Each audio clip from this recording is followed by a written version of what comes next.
The Boston heiress stood in the middle of the Wyoming cabin with a Winchester rifle leveled at the chest of the man who had come 2,000 miles to kill her. He laughed. He told her Boston parlors did not raise women who pulled triggers. She looked him dead in the eye and said, "I am from Wyoming now, and in Wyoming women defend their families." Then she squeezed the trigger. But to understand how a delicate mail-order bride ended up standing over the body of one of the richest men in New England, we have to go back 4 months to the October afternoon. A stagecoach door swung open in the dust of Red Hollow, and three mountain men saw her for the very first time. The stagecoach door swung open into the dust of a Wyoming October, and Garrett Blackwood felt his heart stop beating inside his chest. He had spent 6 weeks preparing for this moment. He had rehearsed what he would say. He had practiced standing in a way that might hide the worst of the scar that ran from his left temple down to the corner of his jaw. He had told himself over and over that whoever stepped down from that coach would be plain and practical and strong enough to live the life he was offering. He had convinced himself that he was ready. He was not ready. The woman who stepped down into the dust of Red Hollow was not plain.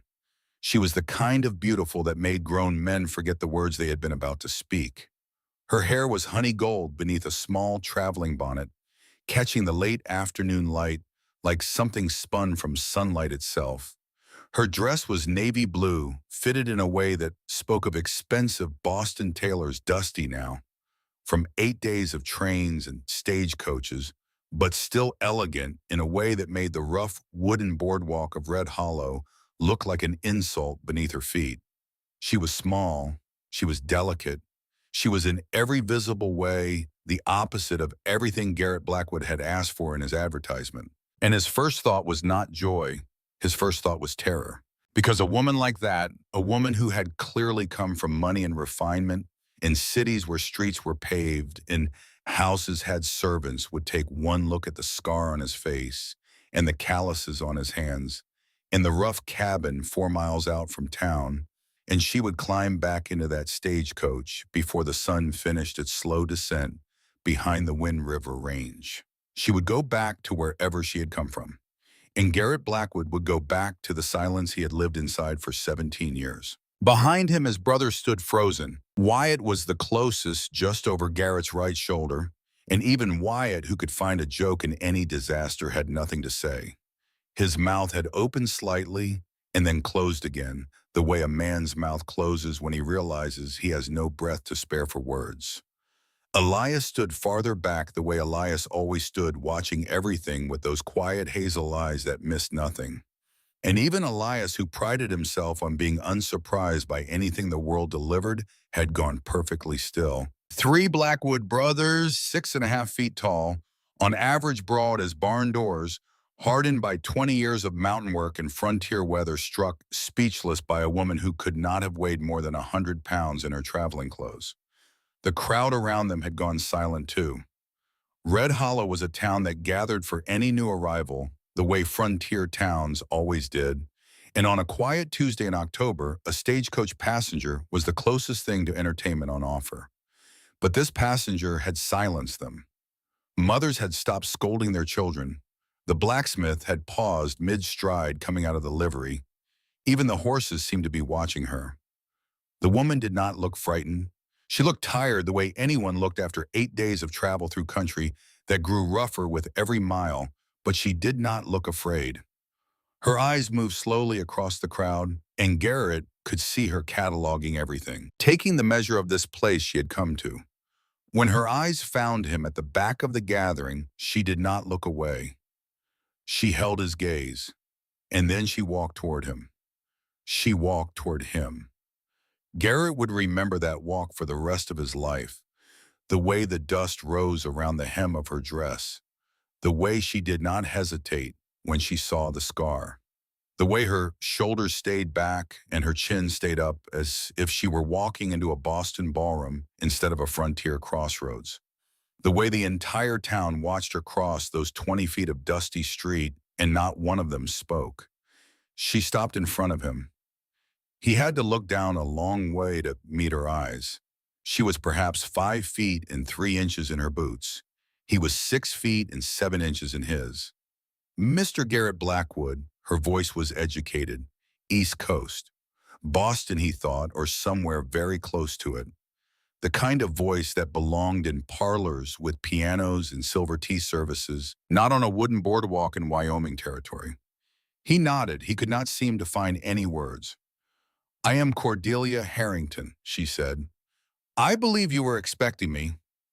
She extended her hand. It was a strange gesture for a frontier town where men and women rarely shook hands at all.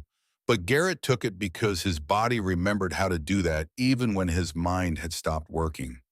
Her hand was small enough that his entire palm closed around it. Her grip was firmer than he had expected. Her skin was cool from the autumn air. He held her hand for a moment longer than was strictly proper, and then he let go. Wyatt was the first to recover. He always was. Wyatt stepped forward with a smile that was equal parts charm and mischief. The smile he had been using to disarm strangers since he was 12 years old, and he tipped his hat to her. "I am Wyatt Blackwood, ma'am, Garrett's brother, the middle brother, if you are keeping track. And this serious-looking gentleman behind me is Elias, our youngest. We came along to make sure Garrett did not lose his nerve and ride home without you." Wyatt winked at Garrett as he said it, and Garrett felt some of the strangling tension in his chest ease just a little. Cordelia Harrington's mouth turned up at the corners. Not quite a smile, but the suggestion of one. Elias gave her a small nod, his eyes never leaving her face, taking her measure in that quiet way of his. "Three of you," she said. It was not a question. It was an observation calmly stated the way a woman might note the weather. "Three of us," Garrett said, finding his voice at last. "We live together. On the ranch. I should have said that more clearly in the advertisement. Our parents are gone. We have been keeping the place running together for 17 years now. If that is going to be a problem, we should know it now before we go any further." "It is not a problem," she said. She said it the way a woman says something she has already decided. Not a hope, not a wish. A decision made and finished and not subject to revision. Garrett did not know what to do with that. He had spent 3 months expecting this woman, whoever she turned out to be, to have doubts, to need convincing, to require careful handling and patient reassurance. He had not expected her to step off the stagecoach already certain. The driver was unloading her trunk from the rear of the coach. It was a single trunk, worn leather with brass corners, and it was not as large as Garrett had expected. A woman from Boston traveling all the way to Wyoming territory ought to have brought more than one trunk. The thought made him uneasy without his being able to say exactly why. Elias had noticed it too. Elias noticed everything. He was already moving to lift the trunk, swinging it onto his shoulder with the easy strength of a man who had been hauling timber and grain sacks since he was old enough to walk. Wyatt moved to help him. Garrett offered Cordelia his arm. "The wagon is over here, ma'am. The ranch is 4 miles out. We should leave now if we want to be home before dark." "Home," she said softly, almost to herself. And then she took his arm and let him lead her through the silent crowd of Red Hollow, and they walked together toward the wagon. Before we go any further with this story, dear listener, let me ask you to do something for me. If you are new to this channel, please tap that subscribe button so you do not miss the frontier tales I share each week. And while you are here, leave a comment and tell me where in this great country you are listening from tonight. I read every one of them.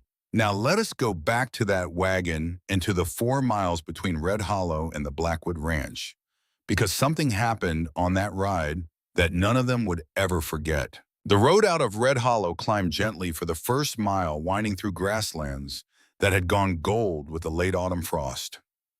Garrett drove the team. Cordelia sat between him and Wyatt on the bench seat, small and silent, her gloved hands folded in her lap. Elias rode behind them on his horse, the trunk lashed to a pack animal he had brought along for the purpose. The sky overhead was the kind of vast, cloudless blue that Easterners always remarked on when they first came west, the kind of sky that made a person feel either very free or very small, depending on what they had brought with them in their hearts. For a long time, no one spoke. Garrett kept his eyes on the road. He could feel her beside him, small and warm, and he did not know what to say to her. He had imagined this ride 100 times in the weeks of waiting, and in every imagining he had come up with a conversation. Practical things, the land, the cattle, the weather, the work she would be expected to do. But now that she was actually beside him, every one of those topics felt absurd.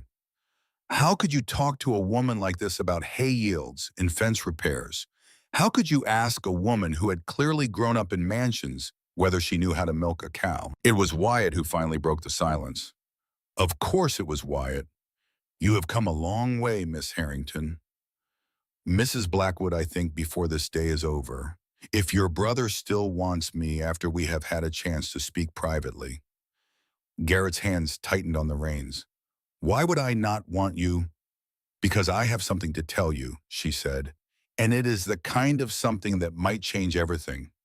Wyatt glanced at Garrett.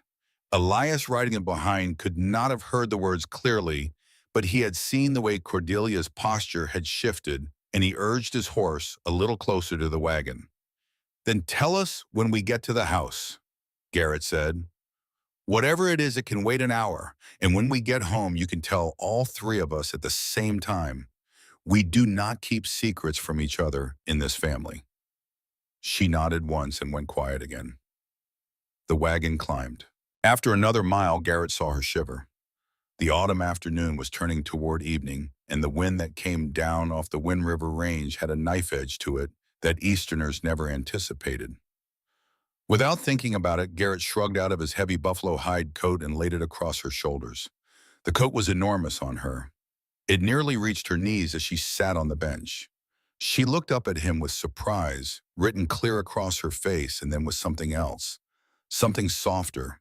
Thank you, Mr. Blackwood. Garrett, just Garrett. Mr. Blackwood was my father, and he has been gone a long time. Garrett. The way she said his name was the third thing he would remember about that afternoon for the rest of his days. The first was the moment she stepped down from the stagecoach. The second was the way she had walked toward him without flinching from the scar. The third was the way she said his name slow and careful, as if she were tasting it. The ranch came into view a half-mile before they reached it. Garrett always watched newcomers when they first saw the place because the way a person reacted to that first sight told him a great deal about them. Some people saw only the rough cabin and the outbuildings and the distance from anything resembling civilization, and their faces fell. Other people saw the way the land swept up toward the mountains, the way the cottonwoods clustered along the creek, the way the smoke curled from the stone chimney into the evening sky, and they understood.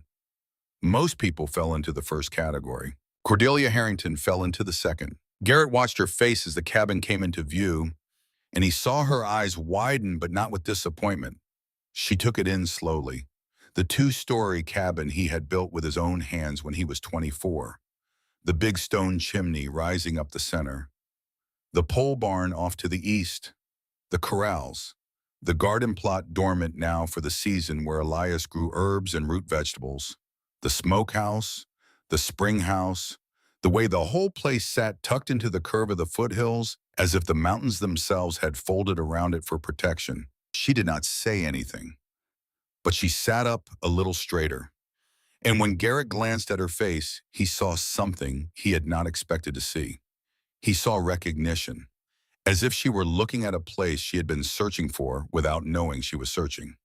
The wagon rolled to a stop in front of the cabin. Wyatt and Elias unloaded the trunk and carried it inside. Garrett offered Cordelia his arm again, and she took it, and he helped her down from the bench. She stood looking at the cabin for a moment, her hand still resting on his forearm. You built this, she said. It was not a question. Most of it. Wyatt helped with the barn. Elias did the stonework on the chimney. But the cabin itself I built when I was 24. The first winter I lived in it alone while Wyatt and Elias stayed in town with friends. I wanted them to have a real house to come back to. Something better than the lean-to we had been living in after the fire. Fire. The original cabin burned down in '61, the same year my father died. His mouth went tight around the words. Bad year. We lost a lot of things that year. The cabin was the easiest of them to rebuild. She looked up at him then. Her cornflower blue eyes searched his face, and for a moment she looked as if she were going to say something. But she did not. She just nodded slowly and let him lead her into the house. The inside of the cabin was warm with the heat from the wood stove that Elias had banked before they left for town. Wyatt had already lit a lamp on the big pine table in the main room. The trunk sat just inside the door.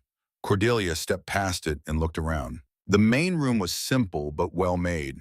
A long pine table with 6 chairs that Elias had built one winter when he had nothing else to do. A wood stove for cooking. Open shelves along one wall stocked with crockery and tin, and a few precious blue and white plates that had belonged to their mother. A stone hearth at the far end of the room with 2 leather chairs, and a smaller table beside them where books were stacked. A staircase going up to the loft where the bedrooms were. Pegs by the door for coats and hats. A rifle rack above the door with 3 Winchester rifles in it. Cordelia took it all in. She did not flinch. She did not look disappointed. She moved her hand along the surface of the pine table as if she were memorizing its grain. "It is a beautiful house," she said. "It is a working man's house." Garrett said almost defensively, "There is nothing fancy about it." "That is exactly what makes it beautiful." The 3 brothers stood awkwardly by the door, none of them quite sure what came next. Cordelia turned to face them. She removed her gloves 1 finger at a time and laid them on the pine table. She took off her bonnet and set it beside the gloves. Her honey blonde hair was pinned up in a modest traveling style, with a few loose tendrils escaping around her temples. "Before we go any further," she said, "I owe you the truth, all 3 of you, and I want you to hear it before you decide whether to go through with this marriage." Garrett felt his stomach drop. Here it was. Whatever she had been holding back on the wagon ride, whatever was about to change everything. "Sit down," he said. "All of us, sit down at the table. Whatever you have to say, we will hear it." They sat, Cordelia at the head of the table where the lamp burned brightest, Garrett at her right hand, Wyatt at her left, Elias across from her, his hands folded on the table, his face giving nothing away. She took a long breath. "My name is not exactly what I said in my letter. My letter said, C. Harrington, and I let you assume that meant something simple. Carrie, Kathy, some plain name to match the plain woman I implied I was. But my full name is Cordelia Harrington, and I am the only daughter of Horace Harrington of Boston, Massachusetts. My father owns Harrington Textiles. He has 3 mills and more than 500 workers under his employ. He is one of the wealthiest men in New England." The silence around the table was complete. "I am 22 years old. I have never been married. I have never been engaged of my own choosing. Until 2 months ago, my father had arranged for me to marry a man named Thornton Ashby. Mr. Ashby is 53 years old. He is also one of the wealthiest men in New England. He owns half the textile mills my father does not own. He has been married 3 times before. All 3 of his previous wives are dead." She paused. Her hands were trembling slightly. She pressed them flat against the table to steady them. "All 3 of his wives died in circumstances that might politely be called unfortunate. The first one fell down a staircase in their summer home. The second died from what the doctors called an accidental overdose of laudanum.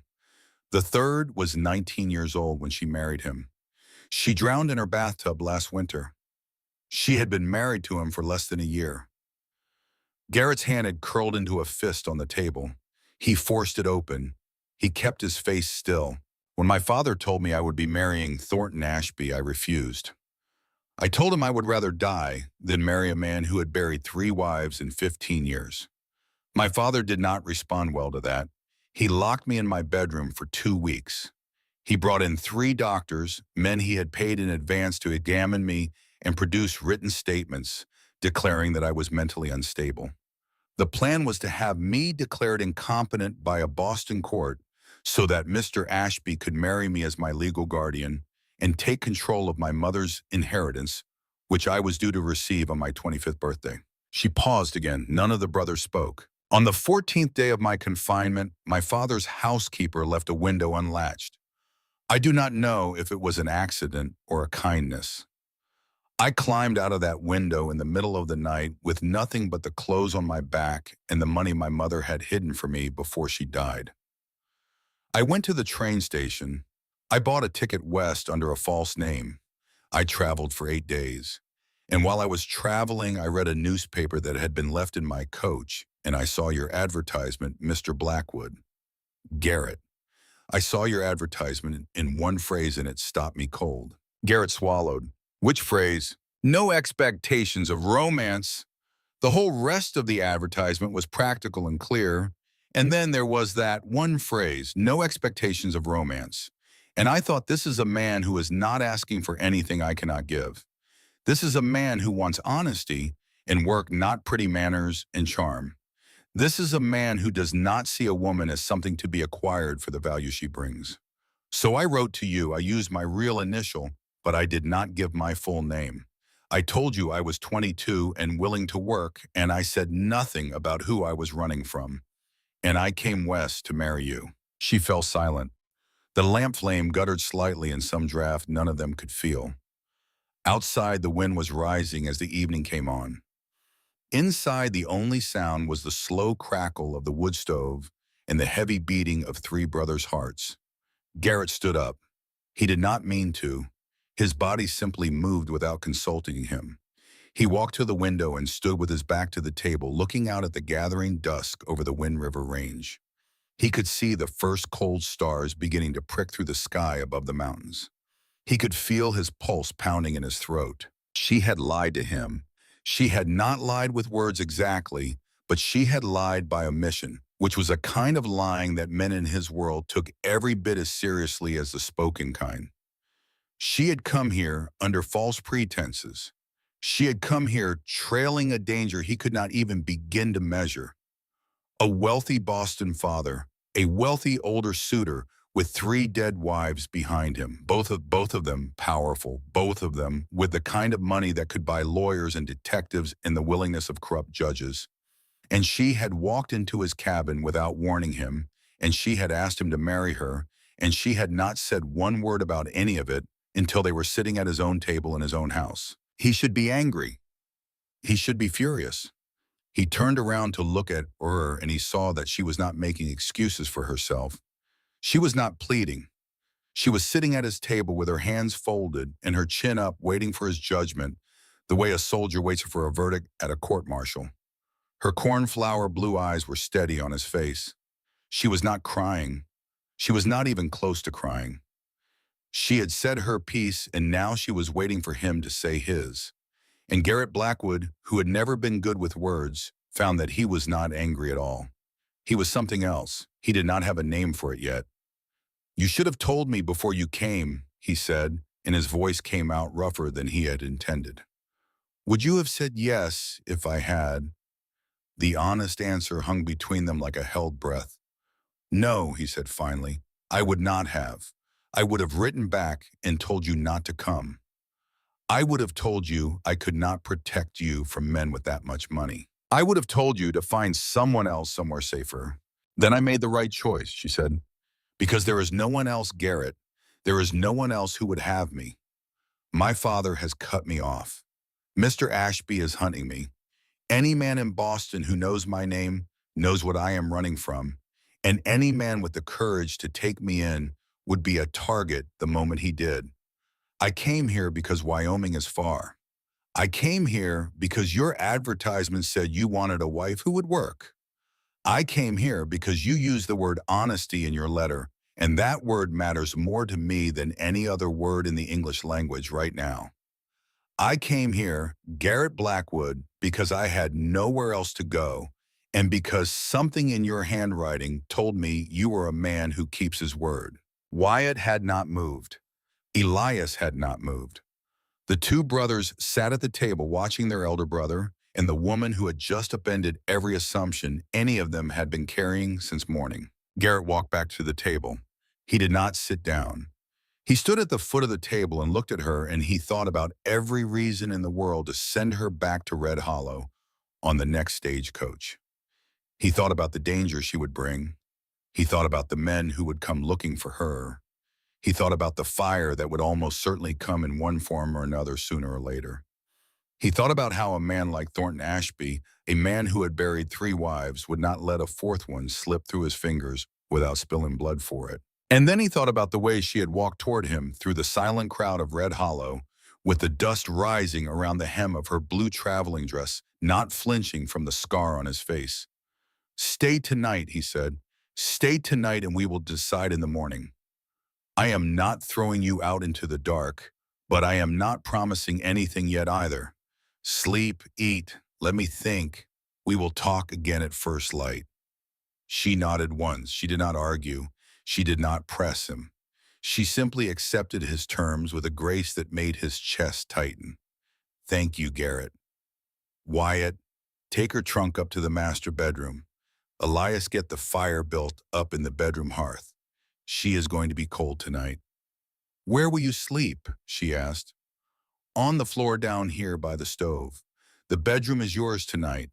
Tomorrow we decide what comes next." She started to protest, and he held up one hand to stop her. "That is not negotiable, Mrs. Harrington. The bedroom is yours. We do things a certain way in this house, and one of those ways is that a woman under our roof gets the best bed and the warmest fire. End of conversation." She closed her mouth. Her eyes shimmered very faintly in the lamplight. She nodded again. Wyatt carried the trunk up the narrow stairs to the loft. Elias followed with kindling and a small bundle of pine wood for the bedroom hearth.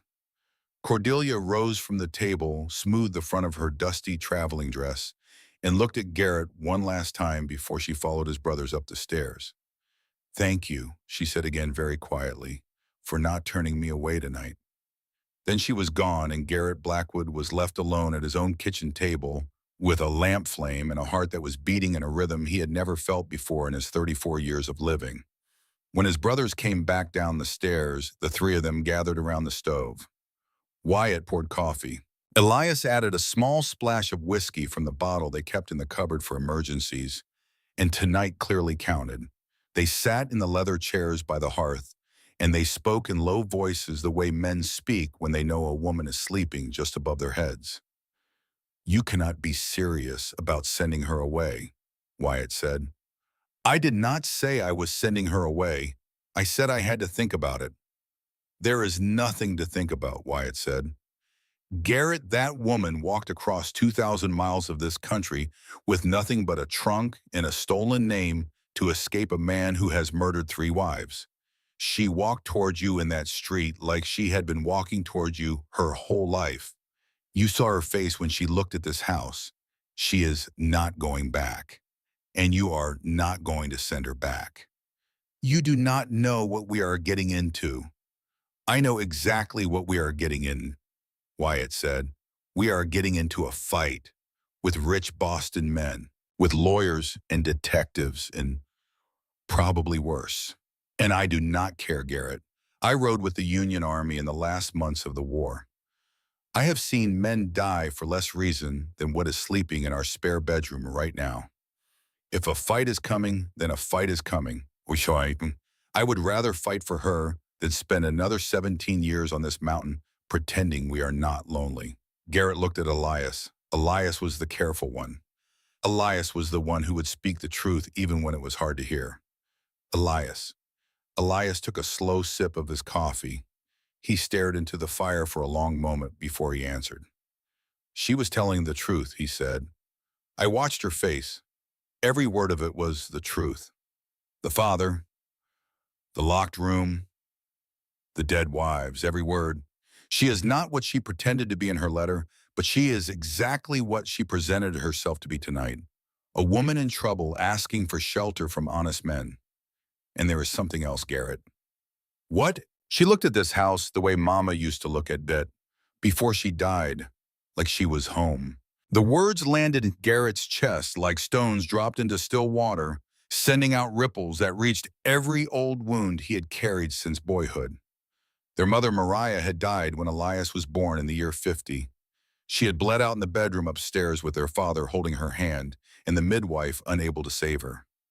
Garrett had been 6 years old. He remembered her face. He remembered the way she sang while she cooked.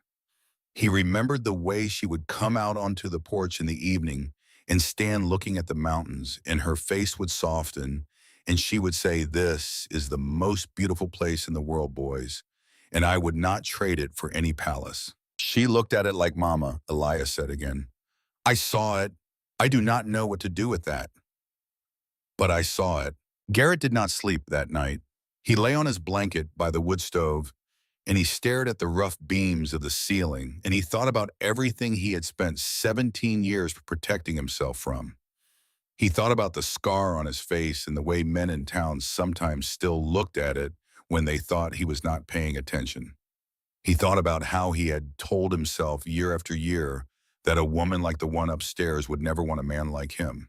He thought about how he had written that advertisement in July with his hands shaking, asking the universe to send him someone plain and practical, asking it to send him as little as possible, because as little as possible was all he believed he deserved. The universe had sent him Cordelia Harrington instead, and now he had to decide what to do with her.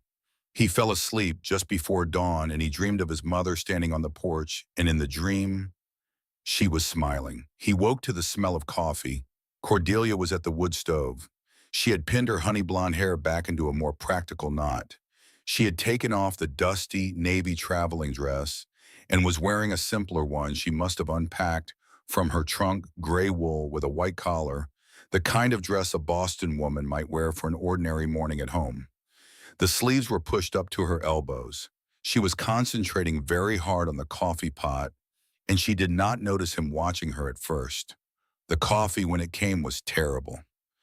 It was the worst coffee Garrett Blackwood had tasted in 20 years of drinking coffee. It was burned. It was thick. It tasted faintly of wood smoke and a great deal of frustrated determination. Cordelia poured it into 2 tin mugs and brought one to him, where he was sitting up on his blanket, and she stood there waiting with such anxious hope on her face that Garrett did the only honorable thing. He drank it. He drank the whole cup. He did not flinch. He did not make a face. He nodded slowly, as if she had presented him with the finest coffee ever brewed in the territory, and he said, "This is good. Thank you. This is exactly what I needed." Wyatt came down the stairs at exactly that moment. He took one look at the situation, took one whiff of the coffee, and started laughing so hard he had to lean against the wall. Elias followed him down a moment later, and his quiet face creased into something that was almost a smile.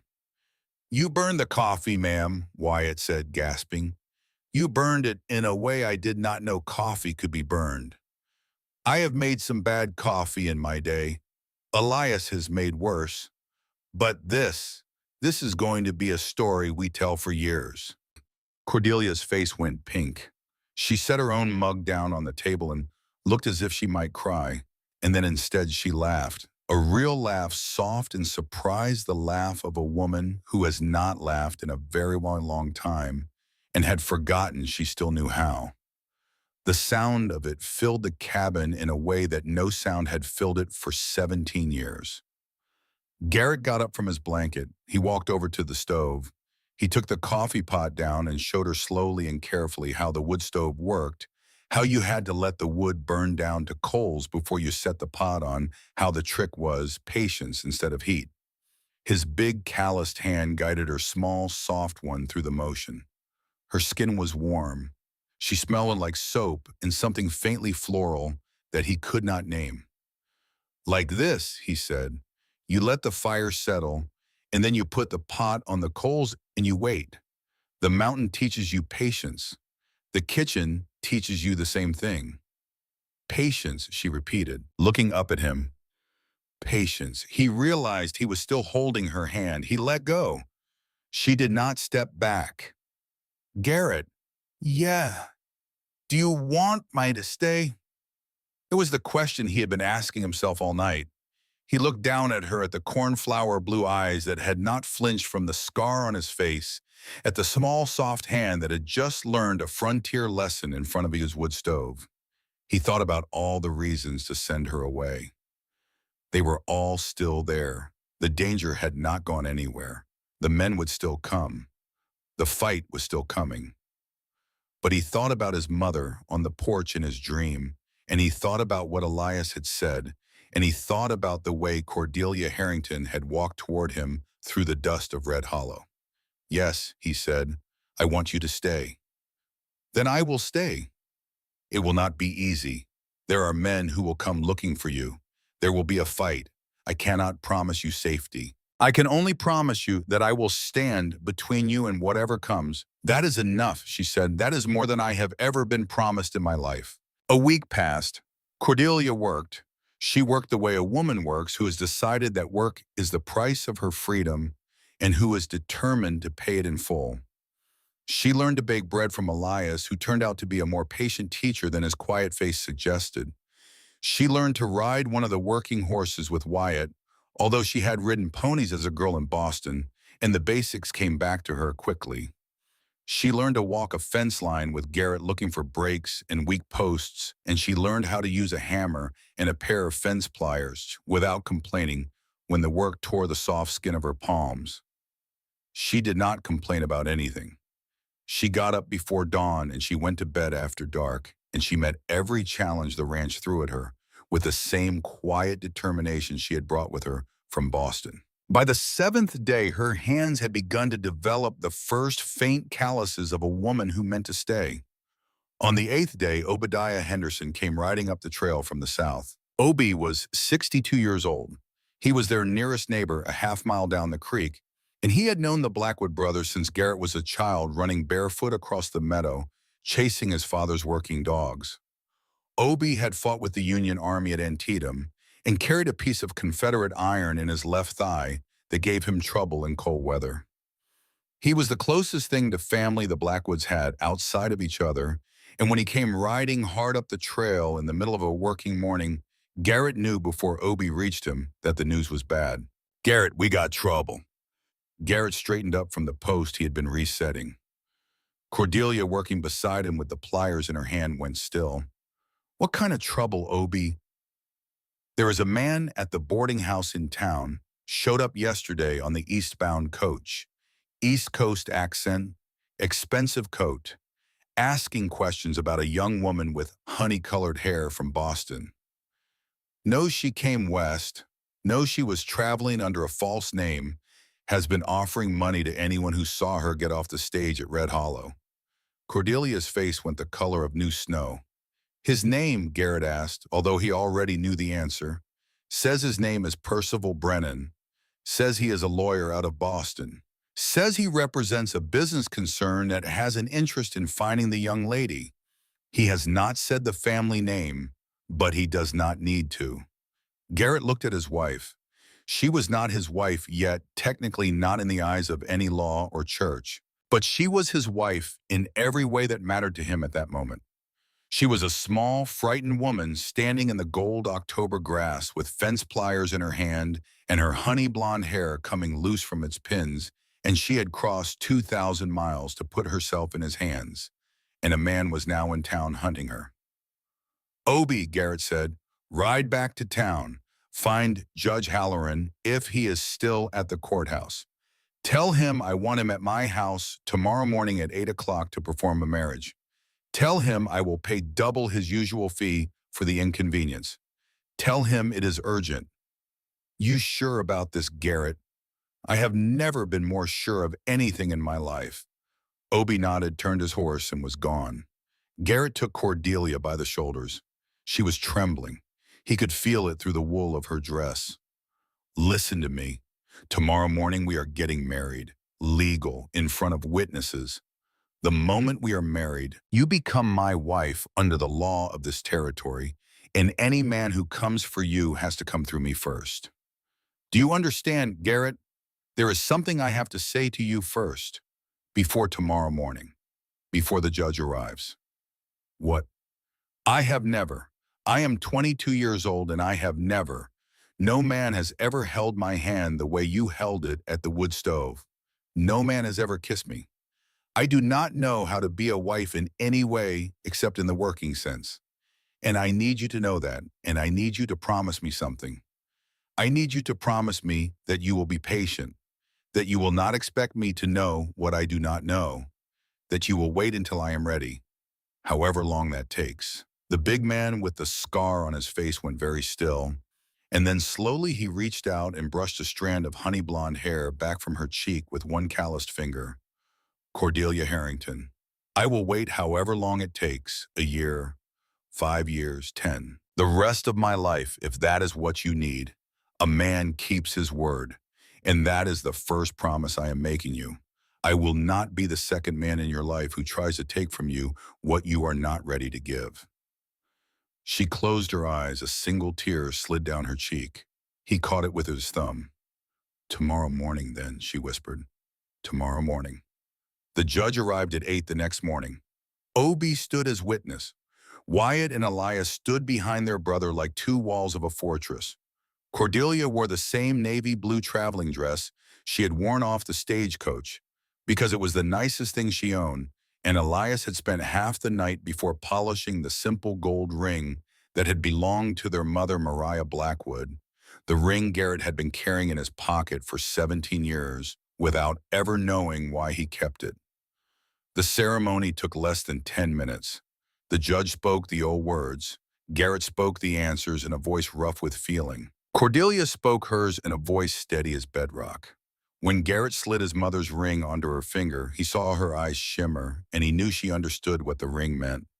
The judge pronounced them man and wife. Garrett bent down and kissed Cordelia Blackwood for the first time gently on the forehead, because that was what felt right. She closed her eyes and let him. Then they walked outside to the wagon to drive the judge back to town.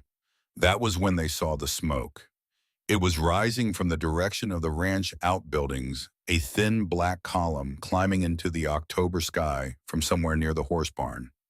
Garrett's blood went cold. Wyatt was already running for the rifles. Elias was already untying the horses. Cordelia stood frozen in her wedding dress with her new ring on her finger, watching the smoke rise above her new home, and she understood before any of them said it out loud that the war had already started. The 4 miles between their wedding and that black smoke would be the longest 4 miles of her life. And in the wagon racing back toward whatever was burning, she reached out and took her new husband's hand, and she did not let go. The wagon hit every rut in the 4-mile road back to the ranch, and Garrett Blackwood drove the team harder than he had ever driven horses in his life. Beside him on the bench, Cordelia held on with one hand and gripped his forearm with the other, and the wind tore at the loose pins in her honey blonde hair until it came down around her shoulders in a tangle.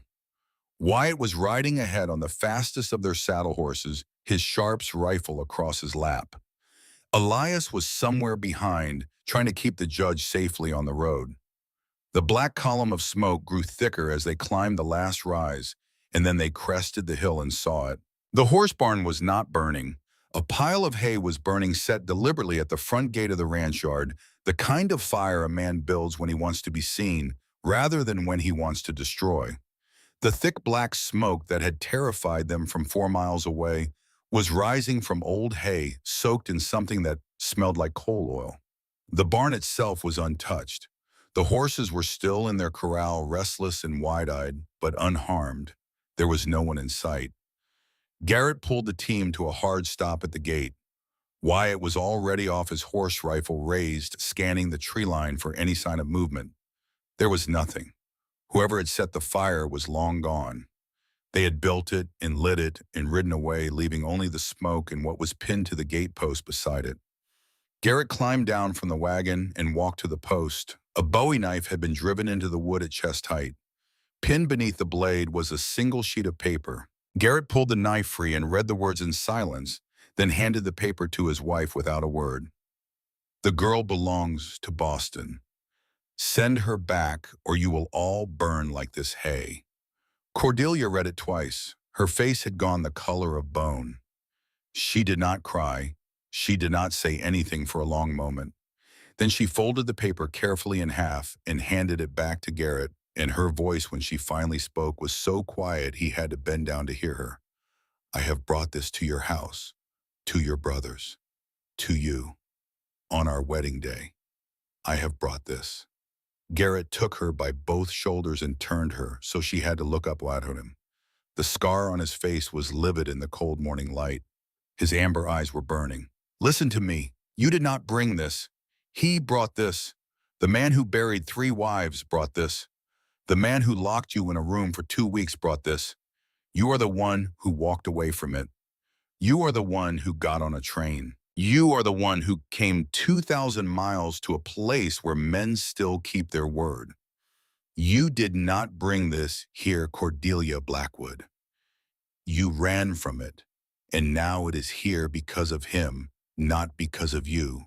Do you understand me? She nodded once, but he could see she did not believe him. Not yet. Say it back to me. I did not bring this. Again, I did not bring this. Good. Now I am going to tell you something else, and I want you to remember it for the rest of your life. You are home now. This ranch is your home.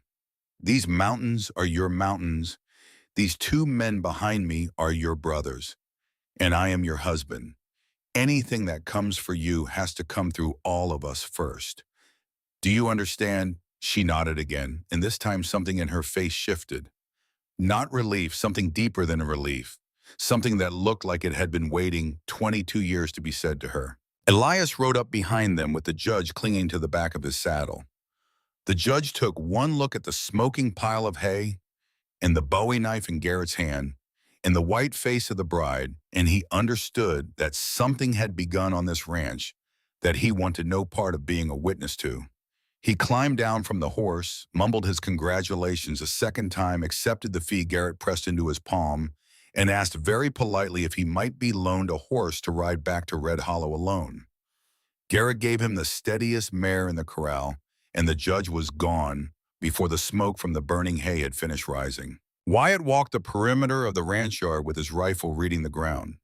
He came back to the gate after 20 minutes with his face set in hard lines. 3 riders, he said, came in from the east through the cottonwoods so we would not see them from the road. They watched the house for a while before they lit the fire. There is a place behind the big pine where one of them tied his horse and waited and smoked. I found 3 cigarette ends, Eastern tobacco, nothing you could buy in Wyoming. They built the fire about an hour after we left this morning, then rode out the same way they came in. They knew we were going to town. They knew the house would be empty. They wanted us to come home and find it. Which means they haven't been watching us, Elias said quietly. Which means they have been watching us, Wyatt agreed. Garrett looked at his brothers and his new wife in the rising column of smoke that was finally beginning to thin against the October sky, and he understood that the fight had not just started. The fight had been going on for days, and they had not even known it. Now begin the days of preparation, dear listener. Now begin the long, slow weeks where 4 people on a Wyoming mountain learned how to live with the knowledge that they were being hunted. If you are still with me here at the Burning Gate, please tap that subscribe button and stay with this story to the end. Tell me in the comments where you are listening from tonight, because what comes next is the part of the story that the Blackwood family would carry with them for the rest of their lives. In the days that followed, the brothers tightened the ranch the way men tighten a fortress before a siege. Wyatt rode the perimeter twice a day looking for tracks, looking for watchers. Elias rebuilt 2 locks, set new bars on the bedroom shutters, and quietly oiled all 3 Winchesters in the rack above the door. Garrett doubled the firewood pile beside the cabin and laid in extra ammunition from the supply at the trading post in Red Hollow. He bought it slowly in small lots, so no one in town would notice he was preparing for something. And in those same days, Cordelia Blackwood became someone none of them had expected. She woke before dawn each morning. She built up the wood stove fire with hands that no longer fumbled. She made coffee that was actually drinkable now. And on the 5th morning, Wyatt declared it the best coffee in 3 counties, and she laughed and threw a kitchen towel at him. She walked the fence lines with Garrett. She helped Elias clean and polish the rifles and listened with grave attention as he taught her how to load a Winchester Model 1873 in the cold when fingers were stiff and slow. On the 6th day, Wyatt took her out behind the smokehouse with that same Winchester, in a row of tin cans set on a fallen log 30 paces away. He showed her how to hold the rifle, how to settle it against her small shoulder, how to breathe out and squeeze rather than pull. She missed the first can. She missed the second. On the third shot, she hit the can, dead center, and sent it spinning into the air. And Wyatt let out a low whistle. Boston, where did you learn to do that? I just did what you told me. Yes, but you actually did it. Most folks I have tried to teach do not actually do what I tell them. They flinch. They jerk the trigger. You did neither. You are a natural.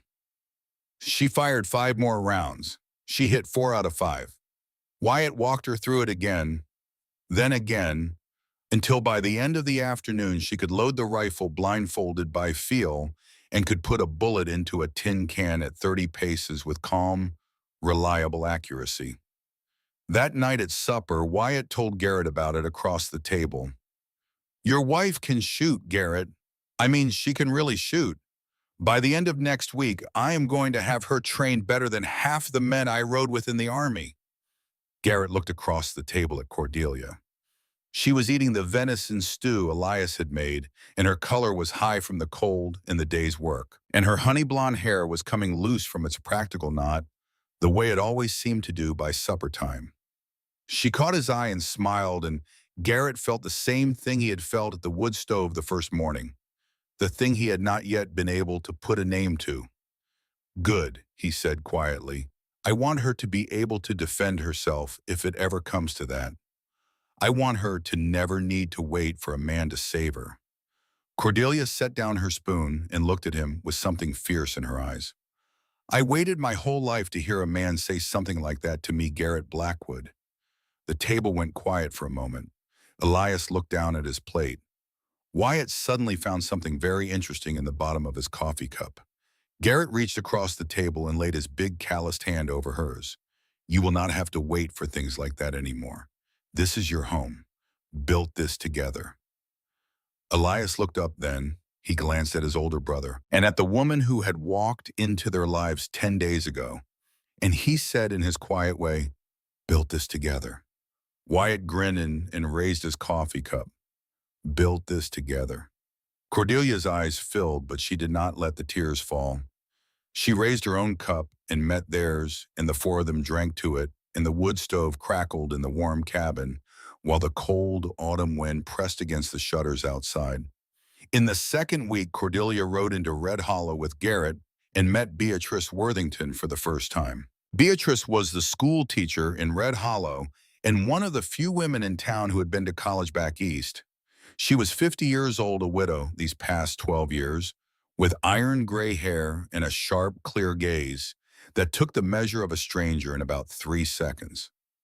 When Garrett walked his new wife through the door of the schoolhouse during the noon recess, Beatrice took one look at Cordelia, set down the slate she had been writing on, and walked over and took both of the young woman's hands in her own. You poor brave child, I have been waiting all week to meet you. You have heard of me. Honey, this is Red Hollow. 3 days ago, everybody in town heard that Garrett Blackwood had married a woman from Boston who stepped off that stagecoach looking like a queen. By yesterday, everybody in town also knew there was a Boston lawyer asking questions about a missing heiress with honey blonde hair. You do not have to be a genius to put 2 and 2 together. Come and sit. Garrett, go away for an hour. I need to talk to your wife alone. Garrett knew better than to argue with Beatrice Worthington. He tipped his hat to her, kissing Cordelia softly on the top of her head, and went out to sit on the bench in front of the general store while the women talked. Inside the schoolhouse, Beatrice poured tea from a chipped china pot that was the most refined object in all of Red Hollow, and she sat down across from Cordelia and looked at her with eyes that had seen a great deal of the world. Tell me what you are running from. The whole story.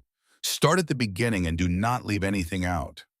Cordelia told her. The arranged marriage, Thornton Ashby and his 3 dead wives, the locked bedroom, the doctors her father had paid to declare her insane, the midnight escape, the train west, the advertisement she had read in the coach, Garrett's letter back to her, her arrival at Red Hollow, The truth she had told the brothers at their pine table. The wedding that morning of the burning hay.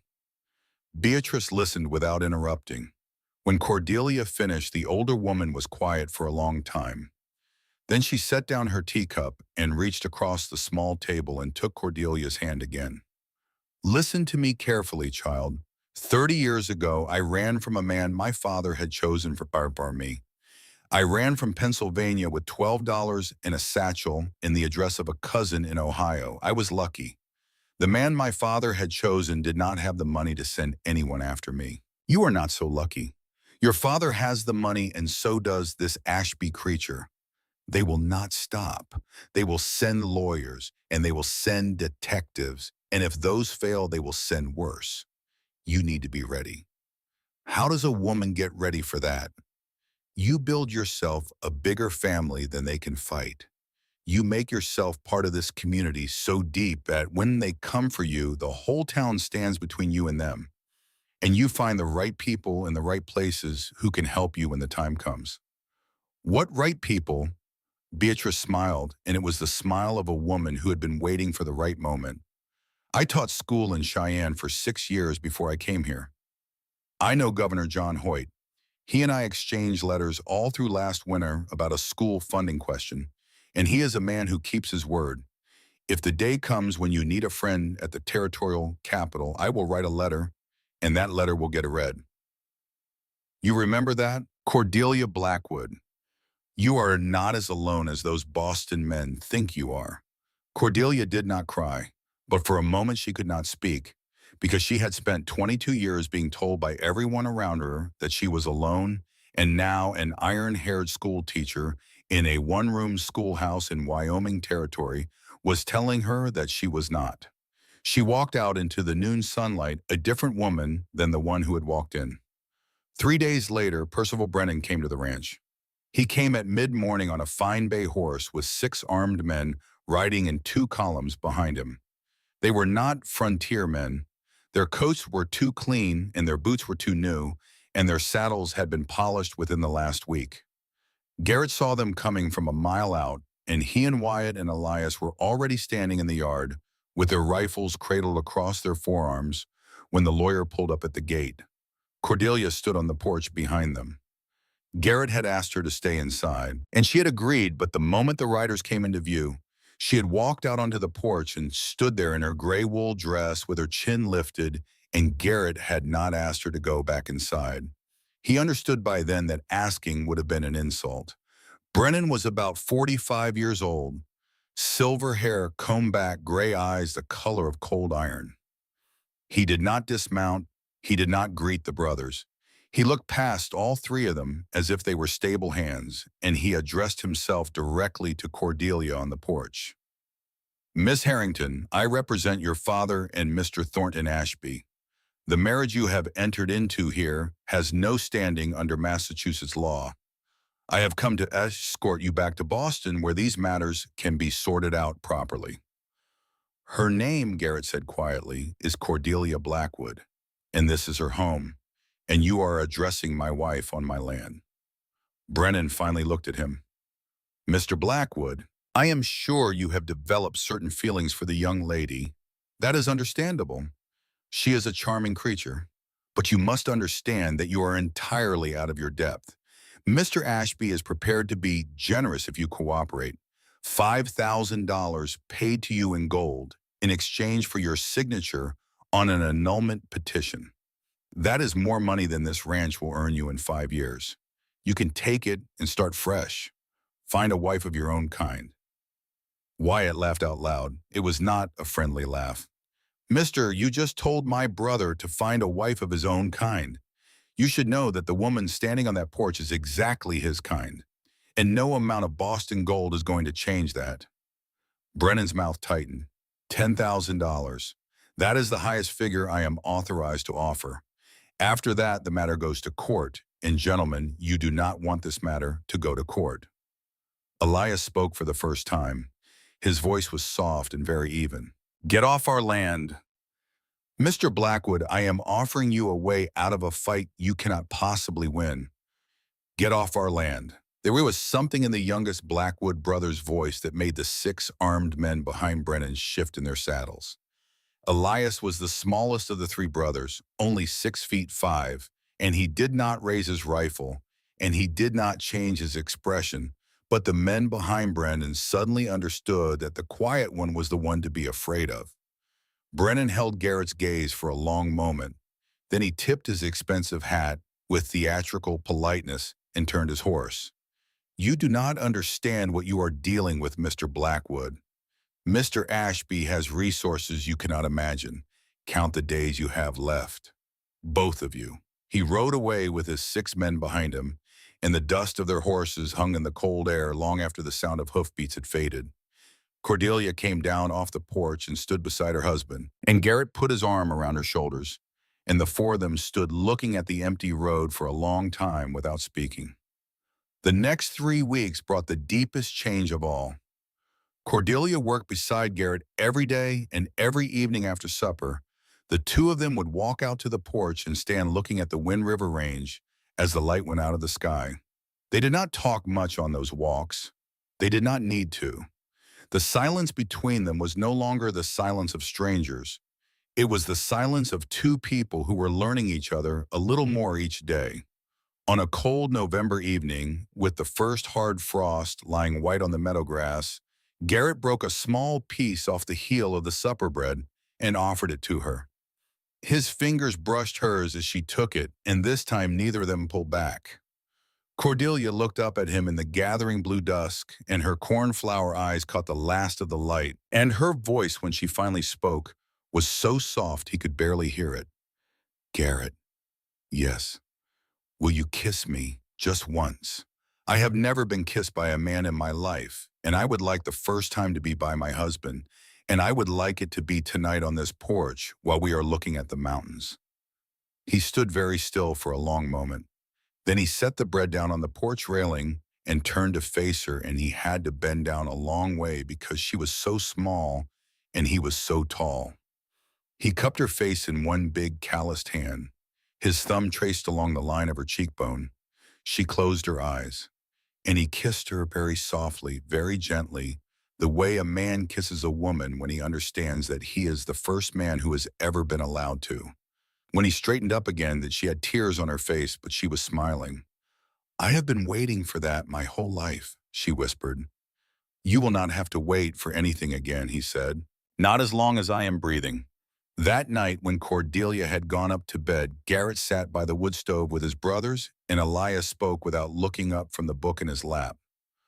"I went to the barn for an hour tonight. I needed some quiet." Wyatt grinned. "You always need quiet." Elias did not smile. He turned a page of his book. "She knows about us, Garrett, about our family. The pieces of it we have not told her yet. I think it is time she knew the rest. The war, the Harvard letter, all of it. She is one of us now. She should know what we are made of." So the next evening after the work was done, Cordelia found Elias in the small workshop he kept beside the barn, sitting on a stool with a copy of Walt Whitman's Drum Taps open in his lap. She came in quietly and sat down on the second stool. The lantern between them threw a soft yellow circle on the rough plank floor.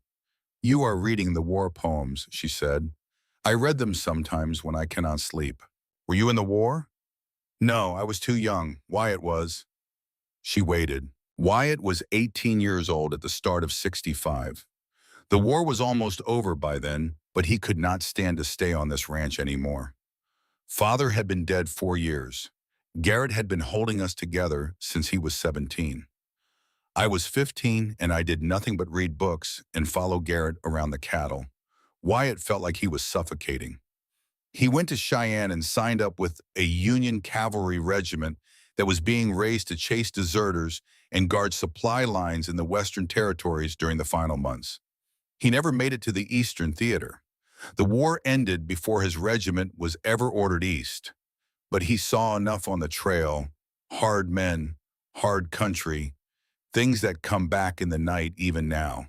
Cordelia thought about the cheerful, charming brother who had taught her to shoot a rifle, and her heart ached for the 18-year-old boy he had once been. "In you," she asked, What did you sacrifice, Elias? He looked up at her then, and the lantern light caught his hazel eyes. I was accepted to Harvard. What? In the spring of '67, I was 17 years old. I had been writing letters to a man at the college through Beatrice's predecessor at the schoolhouse, and he had arranged for me to take an entrance examination. I traveled to Cheyenne and sat for it for 2 days. 3 weeks later, a letter arrived saying I had been accepted with a scholarship. Tuition, books, board, all of it. I had until July 1st to write back and accept. I went up to the bedroom I shared with the Wyatt at the time, and I sat on my bed and I read the letter 12 times. And then I went outside and I walked down to the creek and I tore the letter into small pieces and I dropped them into the water one at a time and I watched them float away. Why? Because Garrett was 23 years old and exhausted and trying to keep this ranch alive. Because Wyatt had come home from the war only a year or two before and was not himself yet and could not have run things alone. Because if I left, the family would have come apart. I made a choice, and I have not regretted it once in 11 years. But sometimes, Cordelia, I read these poems by candlelight in this workshop, and I wonder what I would have become. I wonder who the other Elias was, the one who took the train east instead of dropping the letter in the water. Cordelia reached across the small space between them and laid her hand on top of his. He did not move. You became this, she said softly. You became the man who saved his family. There is no shame in that. There is only honor in that. A man keeps his word. He looked at her with surprise. Where did you hear that phrase? From your brother. From Garrett. He said it to me on the night we got engaged. He said it as if it were the most important thing in the world. It is the most important thing in our world. Father used to say it. He said it to us the year he died. A man keeps his word. I have not heard anyone but my brother say that phrase since I was 11 years old. She smiled at him.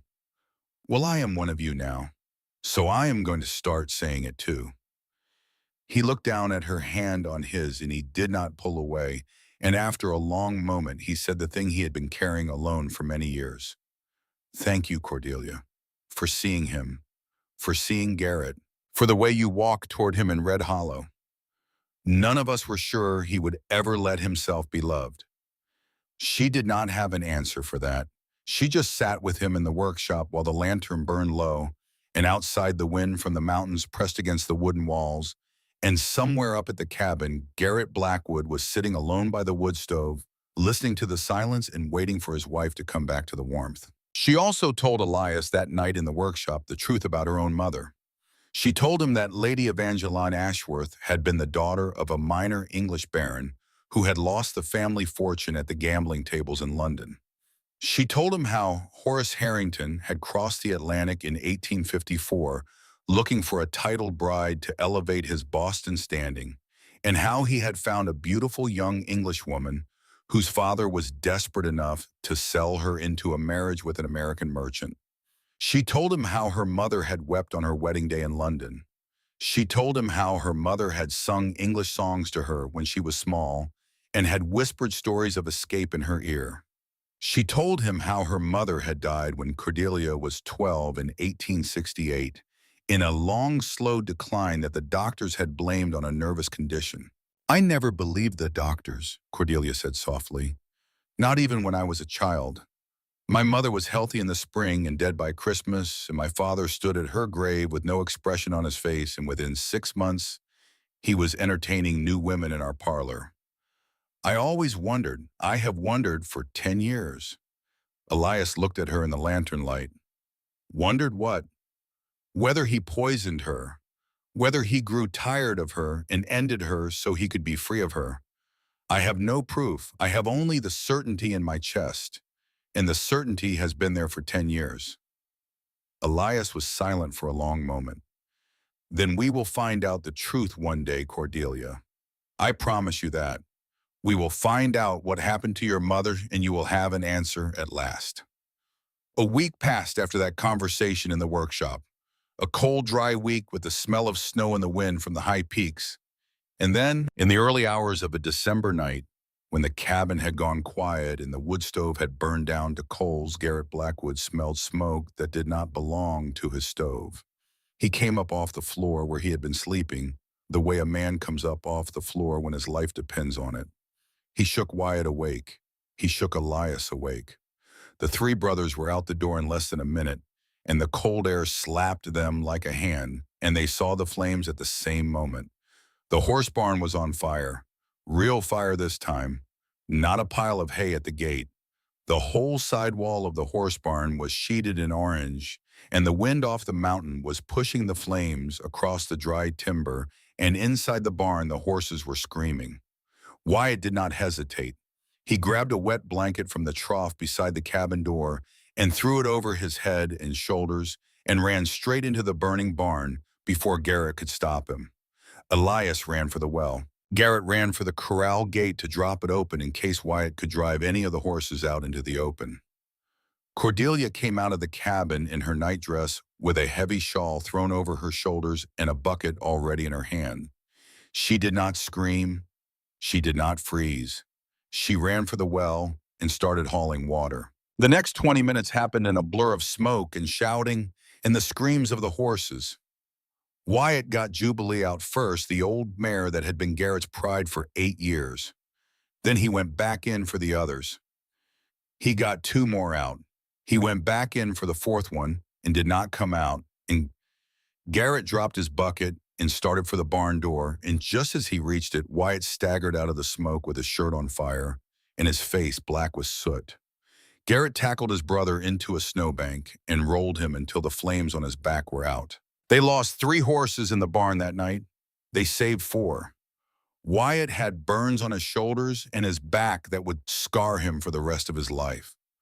Cordelia hauled water with her bare hands until the skin on her palms was raw and bleeding, and she did not stop until the fire was out and the last of the embers had been beaten down with wet blankets.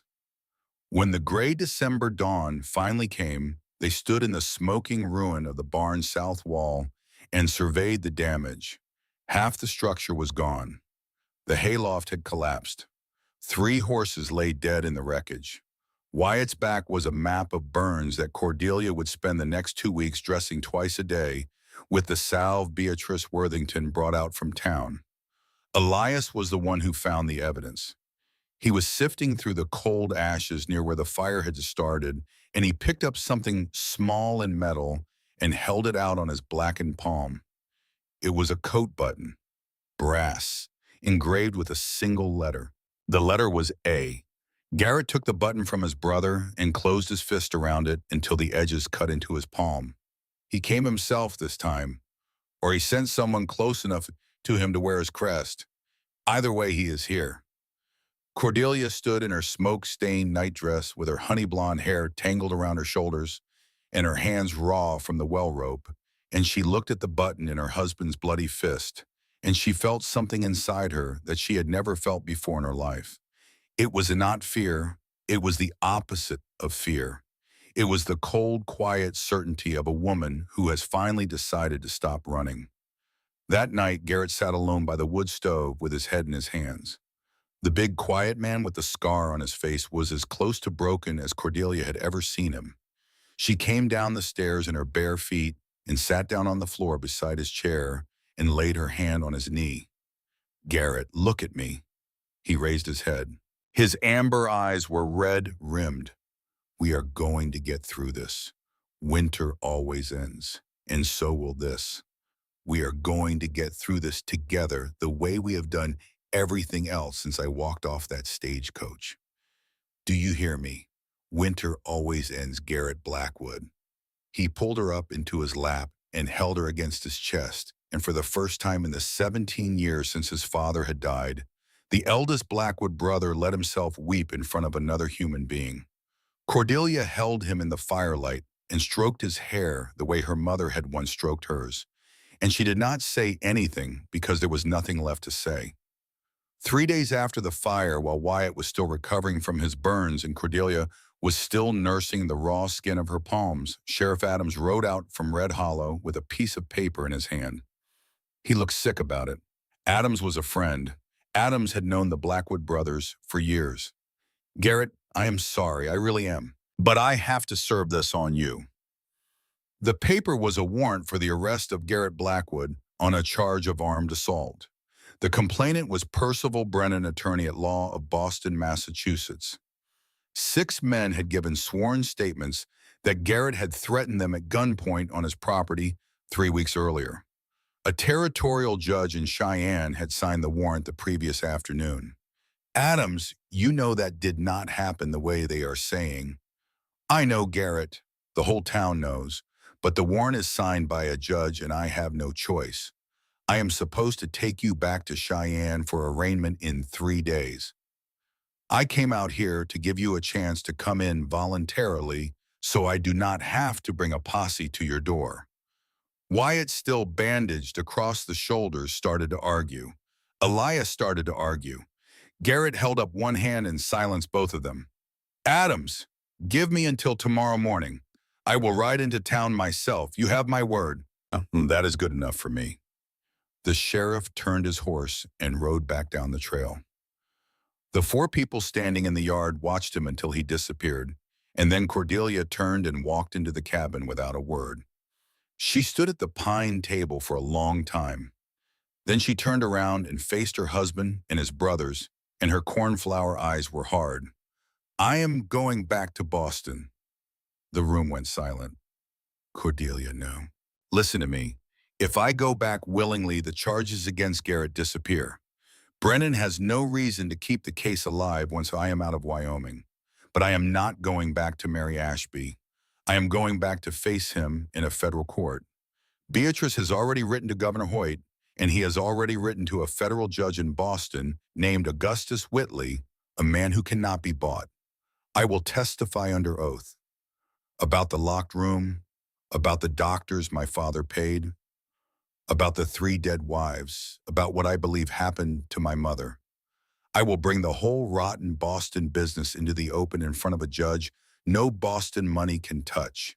And when it is done, I will come home to you. You cannot go alone. I will not be alone. Beatrice is coming with me. She wants to come. She has been waiting 30 years for a chance to do this for another woman. And I will have the governor's letter in my hand the entire way. I am not the frightened girl who climbed out of that window in Boston 3 months ago, Garrett. I am Cordelia Blackwood now.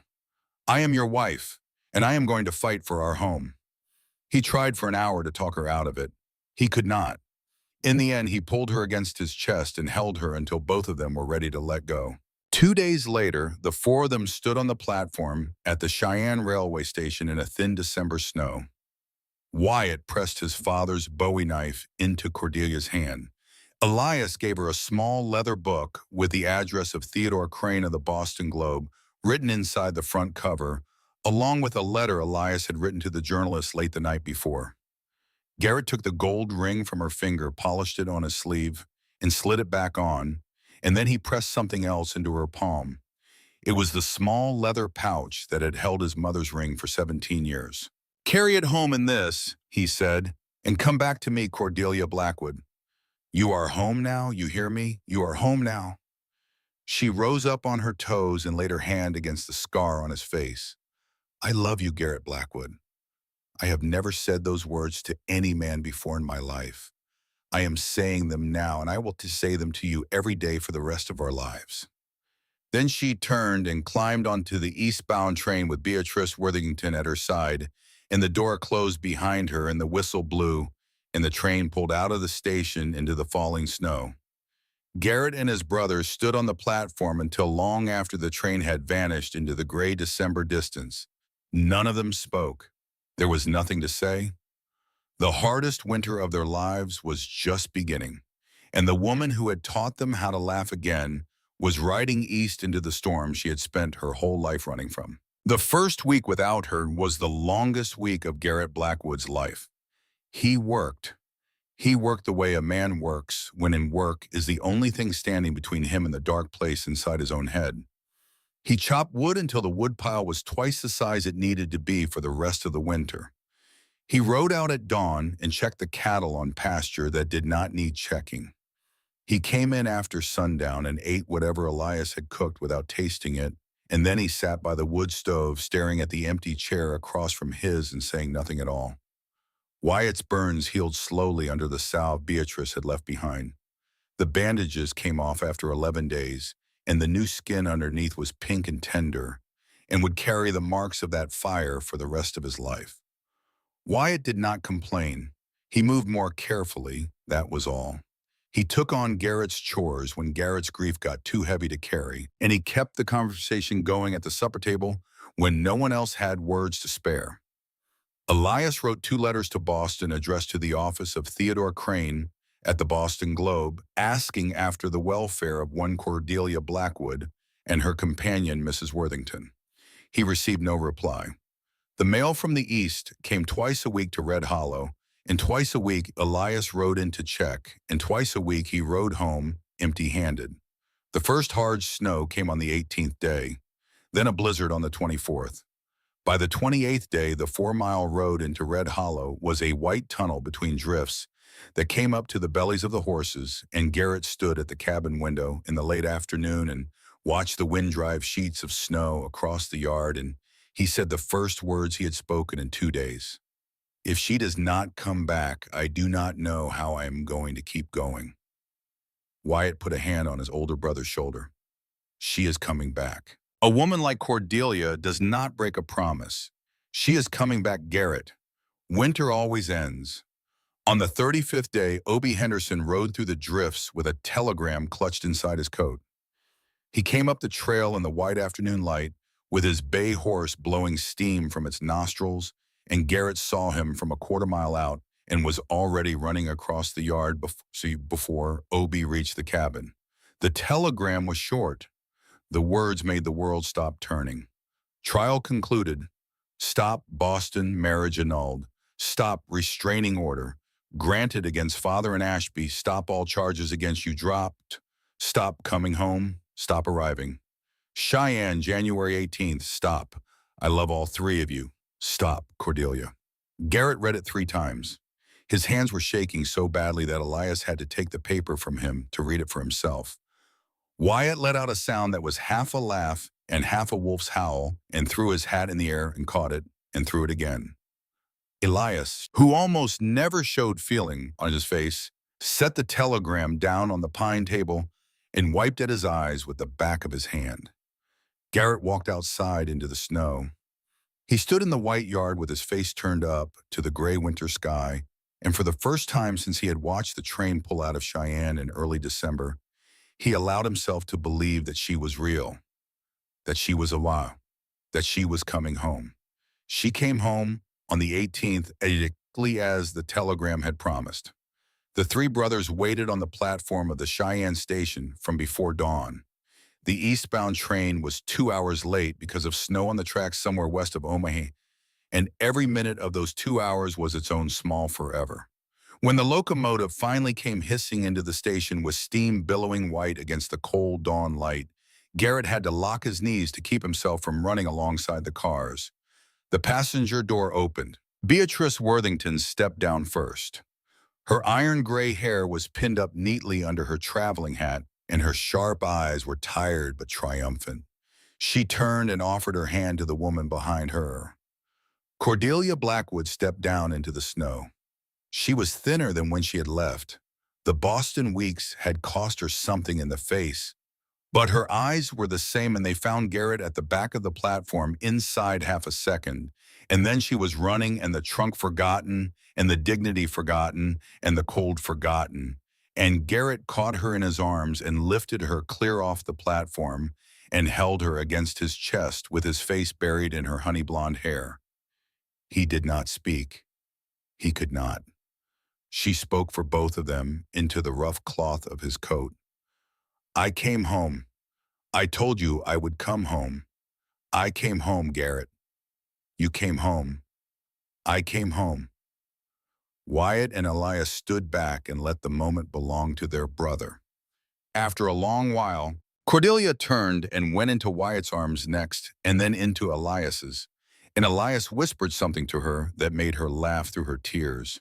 Theodore Crane sends his thanks. He says you gave him the greatest story of his career. The four of them stood together on the platform in the falling snow, and around them the other passengers and the porters moved through their small, ordinary morning, not knowing they were standing inside a moment that would be remembered for 30 years. She told the whole story across many evenings, sitting beside the wood stove with her husband holding her hand and her brothers-in-law leaning forward from their chairs to catch every word. The Boston she had walked back into had been waiting for her like a closing trap.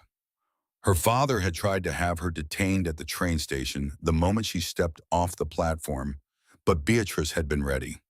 Beatrice had walked straight up to the station master with the governor's letter in her hand and demanded an immediate escort to the chambers of federal judge Augustus Whitley. The station master, looking at the official seal of the Wyoming territorial governor, had personally escorted them into a closed carriage and sent them under guard to the federal courthouse on State Street. Judge Whitley had been waiting. Whitley was a man of 70 years, white-haired, lean as a winter wolf, with a reputation for being utterly impossible to bribe. He had read the governor's letter in his chambers in front of Cordelia and Beatrice, and he had set the paper down on his desk and looked at Cordelia over the rims of his spectacles. "Mrs. Blackwood, I have served on this bench for 22 years. I do not enjoy what I have read in this letter.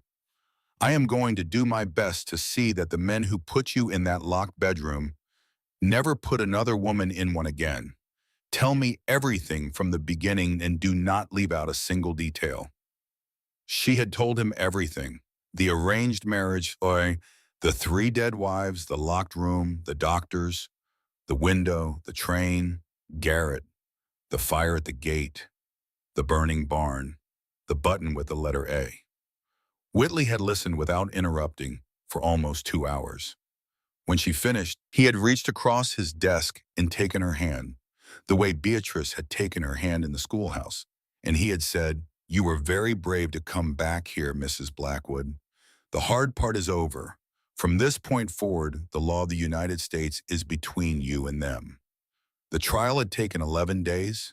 Cordelia had testified for 2 of those days, and her testimony had been printed almost word for word in the Boston Globe by Theodore Crane, who had been waiting for the story of his life.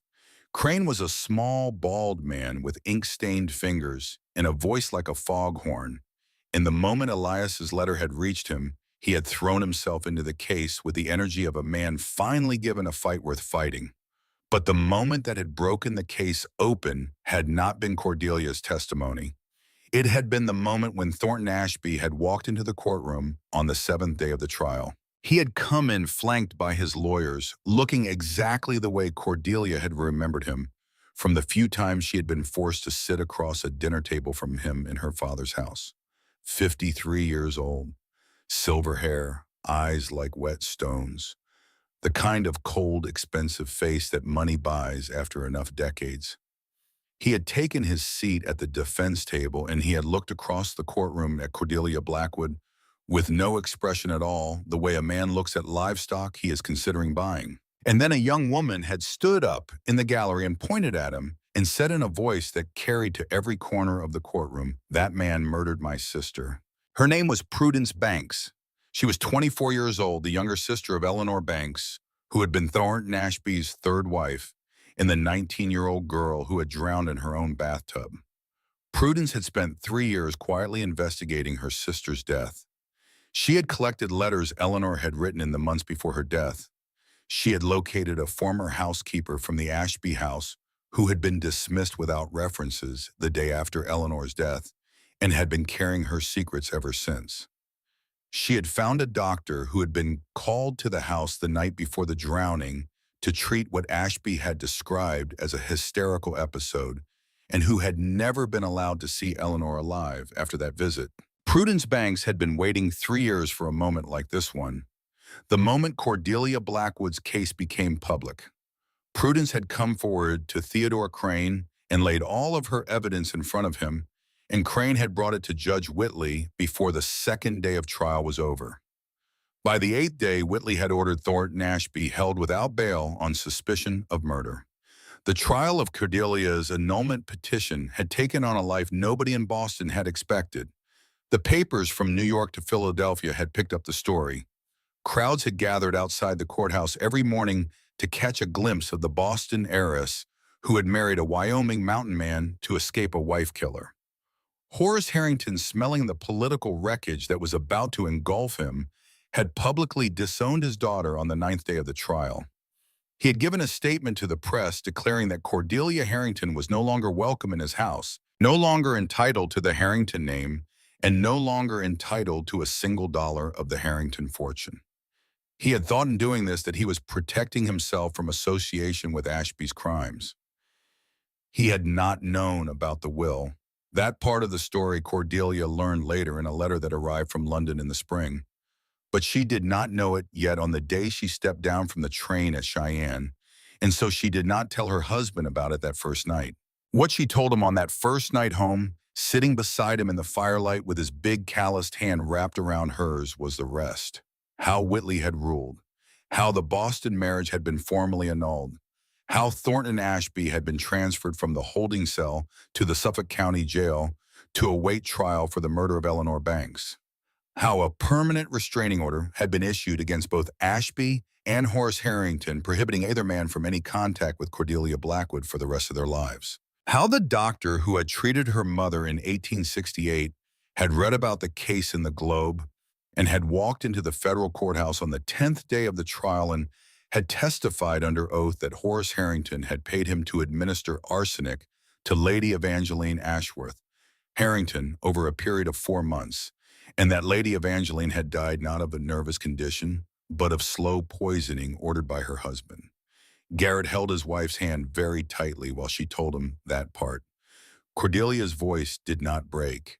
She had carried the certainty of it for 10 years, and now she had the proof, and the proof did not surprise her. It only set her free. He killed her, Garrett. My father killed my mother. The doctor will be testifying against him next month in a separate proceeding. My father will not stand trial for the same kind of charges as Ashby because the political class in Boston will protect him from prison.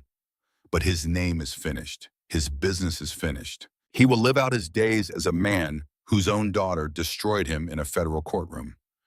And how do you feel about that? She was quiet for a long moment. I feel free. For the first time in my whole life, I feel free. The winter of 1879 closed in around the Blackwood Ranch like a fist. The snow piled up to the eaves of the barn. The cattle huddled in the lee of the windbreaks. For 3 weeks in January, the four of them did not see another human being outside their own walls. The road to Red Hollow was buried. The wind off the mountains never stopped. Inside the cabin, the wood stove burned day and night, and the four of them lived in a small, warm circle of yellow lamplight while the world outside howled. It was during those weeks that Garrett and Cordelia finally became, in the deepest sense of the words, husband and wife. One January night, after the supper, dishes had been cleared, and Wyatt and Elias had gone to their own rooms downstairs. Cordelia stood up from her chair beside the fire and reached down and took her husband's hand. She did not say anything. He did not ask anything. She led him up the narrow stairs to the master bedroom, where the small fire was burning low in the stone hearth. The door closed softly behind them. Outside, the wind from the mountains was singing across the cabin roof, and the snow was falling on the world. When morning came, everything between them had changed in a way that could never change back. At the breakfast table the next morning, Wyatt looked across at his older brother and saw something in Garrett's face that had never been there before. Wyatt did not say anything in front of Cordelia. But later, when the two brothers were splitting kindling behind the cabin, Wyatt clapped Garrett on the shoulder and said in a low voice, "Finally, brother, finally you have let yourself believe that you are worth being loved." Garrett swung the axe into another piece of pine and did not answer. But the corner of his mouth lifted in a small private smile, and Wyatt saw it, and Wyatt understood, and that was enough. In the long evenings of late January and early February, Garrett began to whisper a phrase against Cordelia's hair when they sat together by the fire in the silence after supper. The phrase had come to him without his planning it, and it became the thing he said to her when no other words were enough. I did not expect you, but I am not letting you go. He said it the first time on a Tuesday night when the wind was screaming. He said it the second time on a Friday morning when she was kneading bread at the pine table. He said it the third time on a Sunday afternoon when she was sitting on the porch wrapped in his buffalo coat, watching the snow on the high peaks. By the end of the winter, he had said it to her so many times that the words felt like a small, private prayer between them, and she would lean into him and answer the only way she ever answered. Built this together, Garrett. Built this together. Then February came, and with it came Thornton Ashby. He came on the morning of the 14th, and he came in a way that none of them had imagined. The newspapers from Cheyenne had not reached Red Hollow in 3 weeks. The mail trail was buried under 6 feet of snow between the territorial capital and the valley, and the small notice on the third page of the Cheyenne Leader announcing Thornton Ashby's release on bail had never crossed the Wind River Pass. The Blackwoods could not read what they could not receive. Nobody on the Blackwood Ranch knew that he was free. Nobody knew that he had taken a westbound train under a false name. Nobody knew that he had hired 2 unemployed Cheyenne gunfighters at a saloon on the night of February 12th and offered them $500 each in gold to guide him to a ranch 4 miles outside of Red Hollow and stand watch while he conducted his private business inside. The morning of the 14th dawned cold and clear.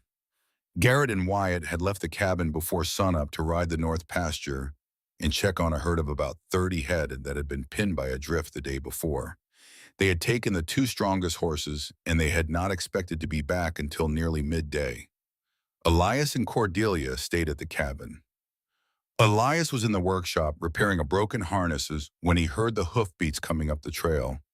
3 riders, coming fast, coming straight at the cabin. Elias dropped the harness and walked out of the workshop into the cold morning sunshine and saw a man dismounting at the cabin steps. The man was tall, silver-haired, dressed in a long black coat. He had something in his right hand that caught the light. 2 other men sat on horseback behind him, watching the tree line, holding rifles across their saddles. Elias started running across the yard. He was not fast enough. Cordelia opened the cabin door because she had heard the horses too, and she had thought it might be Beatrice Worthington come up to check on her the way Beatrice sometimes did on clear winter mornings. She opened the door with a smile already forming on her face. The smile died when she saw Thornton Ashby. He had a Colt Peacemaker in his right hand. He raised it as soon as the door opened. Cordelia saw his face for one split second, the cold, expensive face of a man who had buried 3 wives and meant to bury a 4th, and she knew with absolute certainty that he had come to kill her. There was no other reason in the world that he would have crossed 2,000 miles in February. She started to step backward into the cabin. Elias hit the porch at a dead run. He had crossed the yard in 8 long strides, and he came up the steps with the fury of a younger brother who had spent his entire life protecting people he loved, and he threw himself between Cordelia and the gun. The Peacemaker fired. The bullet caught Elias high into the left shoulder and spun him sideways into the cabin doorway, and Cordelia screamed his name, and Elias did not fall. He did not fall because falling was not an option that his body had ever learned. He came off the door frame with his right hand reaching for the wrist that held the gun, and he caught Ashby by that wrist and twisted it down and inward, and the Peacemaker fired a second time into the porch. Boards beside their feet, the 2 men crashed together into the front room of the cabin. Outside, the 2 hired gunfighters heard the shots and started for the porch, and then they heard the shouting from inside and they hesitated. They had been hired to guide and stand watch. They had not been hired to die. They sat their horses with their rifles across their saddles, and they waited to see whether their employer would walk back out of the cabin alive. Inside the cabin, Elias and Thornton Ashby were rolling across the rough plank floor in front of the wood stove. Ashby was 53 years old and soft from a life of Boston dinners. Elias was 28 years old and made entirely of mountain work. But Elias was bleeding from his shoulder and his left arm was already going numb, and Ashby had a knife now in his free hand, a small wicked blade he had pulled from his boot. Cordelia Blackwood saw all of this in the space of 3 breaths. And then she walked across the front room of her own cabin to the rifle rack above the door, and she took down the Winchester model, 1873, that Wyatt had taught her to use behind the smokehouse. And she worked the lever to chamber around, and she turned around and brought the rifle up to her shoulder. Stop. Her voice was not loud. It was the calmest voice that had ever come out of her mouth in her entire life. Ashby looked up from the floor where he was struggling with Elias. He saw the small woman in the gray wool dress with the rifle leveled at his chest, and he started to laugh. It was a high, ugly sound. You will not pull that trigger, little girl. You were raised in a Boston parlor. Boston parlors do not raise women who pull triggers. I was raised in a Boston parlor. Her voice was steady. The barrel of the rifle did not move. But I am not from Boston anymore. I am from Wyoming now. And in Wyoming, women defend their families. He shoved Elias hard sideways and lurched up off the floor with the knife in his hand. He came at her in 3 long strides across the cabin floor, with the small, wicked blade rising for her throat. The Winchester barked once. The bullet caught Thornton Ashby in the center of his chest at a distance of 9 feet. He was dead before his body finished falling. The knife clattered out of his hand and skittered across the plank floor and came to rest against the leg of the pine table where 3 months earlier, Cordelia Blackwood had sat down with 3 brothers and told them the truth about who she was. The sound of the rifle shot rolled across the snowy meadows of the Blackwood Ranch and reached Garrett and Wyatt in the north pasture as a small, distant crack. They both knew the sound. They both knew where it had come from. They both turned their horses at the same instant and put them into a hard run down the long slope toward the cabin. The 2 hired gunfighters at the front of the cabin heard the shot too. They looked at each other. They looked at the cabin door. They wheeled their horses and rode hard for the tree line. They had been paid to stand watch, not to die for a Boston dead man, and they were already long gone by the time Garrett and Wyatt came pounding into the yard. Garrett came off his horse before it had stopped moving. He took the porch steps in 2 strides and hit the cabin door with his shoulder. What he saw inside that cabin, he would carry with him every day for the rest of his life. Elias was on the floor against the wall beside the wood stove, conscious breathing. His left shoulder soaked through with blood, but his eyes clear. Thornton Ashby was sprawled on his back in the center of the front room, dead with a single small hole in the center of his expensive black coat. And Cordelia Blackwood was standing in the middle of her own kitchen, the Winchester still in her hands, her cornflower blue eyes wide and dry and looking at nothing. Garrett crossed the room. He did not run. He walked. He walked the way you walk toward a wounded animal you do not want to startle. He reached his wife and very gently took the rifle from her hands and laid it on the pine table. Then he gathered her against his chest, and her arms came up and locked around his waist. And she did not cry. She did not say anything. She just held on. Wyatt was already on his knees beside Elias, cutting the bloody shirt away from the shoulder wound with his hunting knife. The bullet had gone clean through the meat of the shoulder without hitting bone or major artery. Bad but not fatal, not even close to fatal. He is going to live, Garrett. He is going to live. Look at me, Garrett. Elias is going to be all right. Garrett could not look. He had his face buried in his wife's hair and his big hands flat against her back, and he was telling her over and over in a rough whisper, "You did what had to be done. You saved him. You saved him. You saved all of us." Sheriff Adams arrived from Red Hollow that afternoon with a circuit judge from Cheyenne. The investigation took less than an hour. Thornton Ashby was a man wanted in Massachusetts who had jumped bail on a murder charge, who had crossed 2,000 miles under a false name, who had brought hired guns to a private home, who had shot an unarmed man on the porch of that home, and who had then come at the woman of the house with a knife. The judge declared the killing a clear case of self-defense before he had even finished writing the report. He shook Cordelia's hand on the porch and told her that what she had done had probably saved several lives in the months and years to come. A telegram from Prudence Banks arrived from Boston 3 days later. It was short. It said only, "Thank you for finishing what I started. My sister can rest now. May God bless you and your family forever." Cordelia kept the telegram inside the leather pouch that had once held Mariah Blackwood's wedding ring. Spring came late that year. The snow did not break until the second week of April, and when it went all at once in a great brown flood of meltwater down every gully on the mountain. The cottonwoods along the creek put out their first green buds. The first calves of the year began to drop in the south pasture. Elias's shoulder healed slowly under Cordelia's daily care, with her reading him pages of Walt Whitman from the workshop chair pulled up beside his bed, and by the end of April, he could lift his left arm to shoulder height again, and by the end of May, he was back to swinging a hammer. It was on a warm afternoon in early May that Cordelia walked out to the south pasture, where Garrett was mending fence, and she stood beside him in the new green grass and waited until he straightened up and looked at her. "Garrett, yes, I am going to have a child." He stared at her for one long moment. Then he dropped the fence pliers into the grass and lifted her clear off the ground and spun her in a slow circle. And the laugh that came up out of his chest was the kind of laugh that Wyoming Meadows had not heard from Garrett Blackwood in the entire 17 years since his father had died.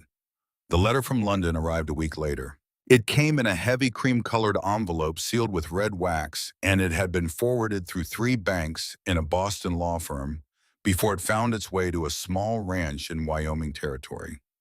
Inside was a document written in formal legal English by a London solicitor named Matthias Hollingworth, who had served the Ashworth family for 40 years.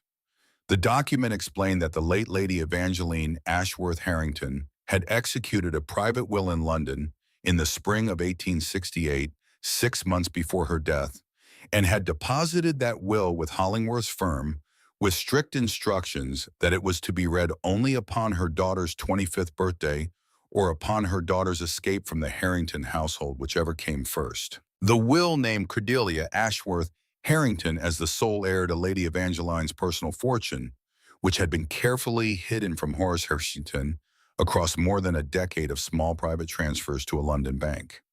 The fortune included British government fees, with a face value of approximately $12,000 in American money, a small estate in Sussex consisting of a stone cottage and 40 acres of land that had been in the Ashworth family for 2 centuries, and a sealed letter from Lady Evangeline to her daughter to be delivered along with the will. Cordelia opened the sealed letter alone, sitting at the pine table in the cabin in the late afternoon light. The handwriting was her mother's. She had not seen her mother's handwriting in 11 years.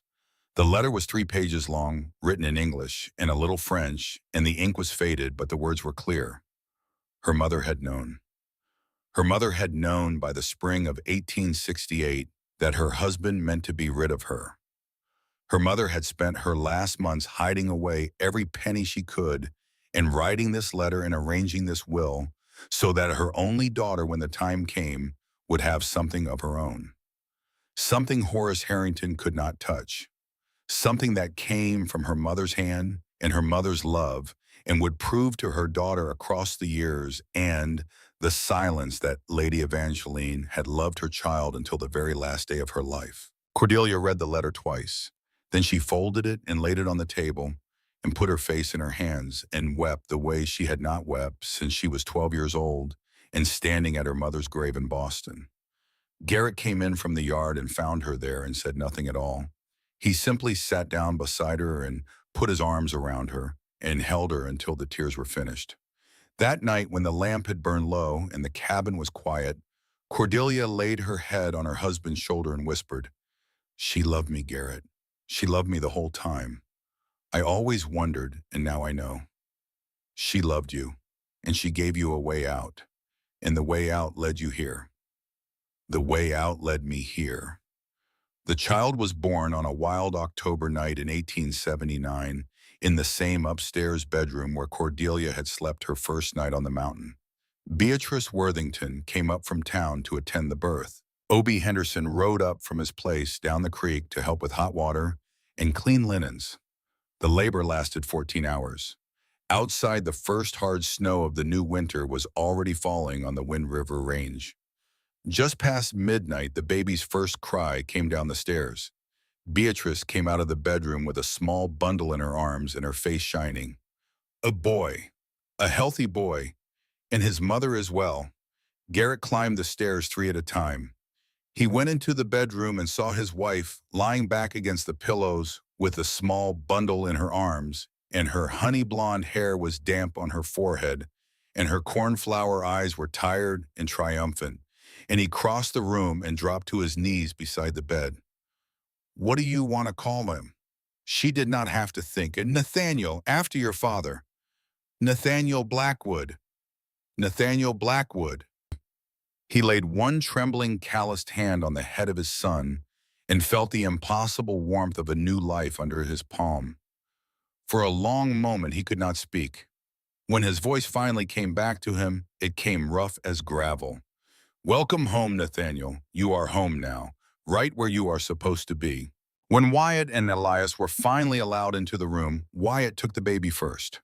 The big, rough cavalry brother held the small bundle in his arms with the tenderness of a man who had been waiting his whole life for this exact moment. Hello there, little Nathaniel. I am your Uncle Wyatt.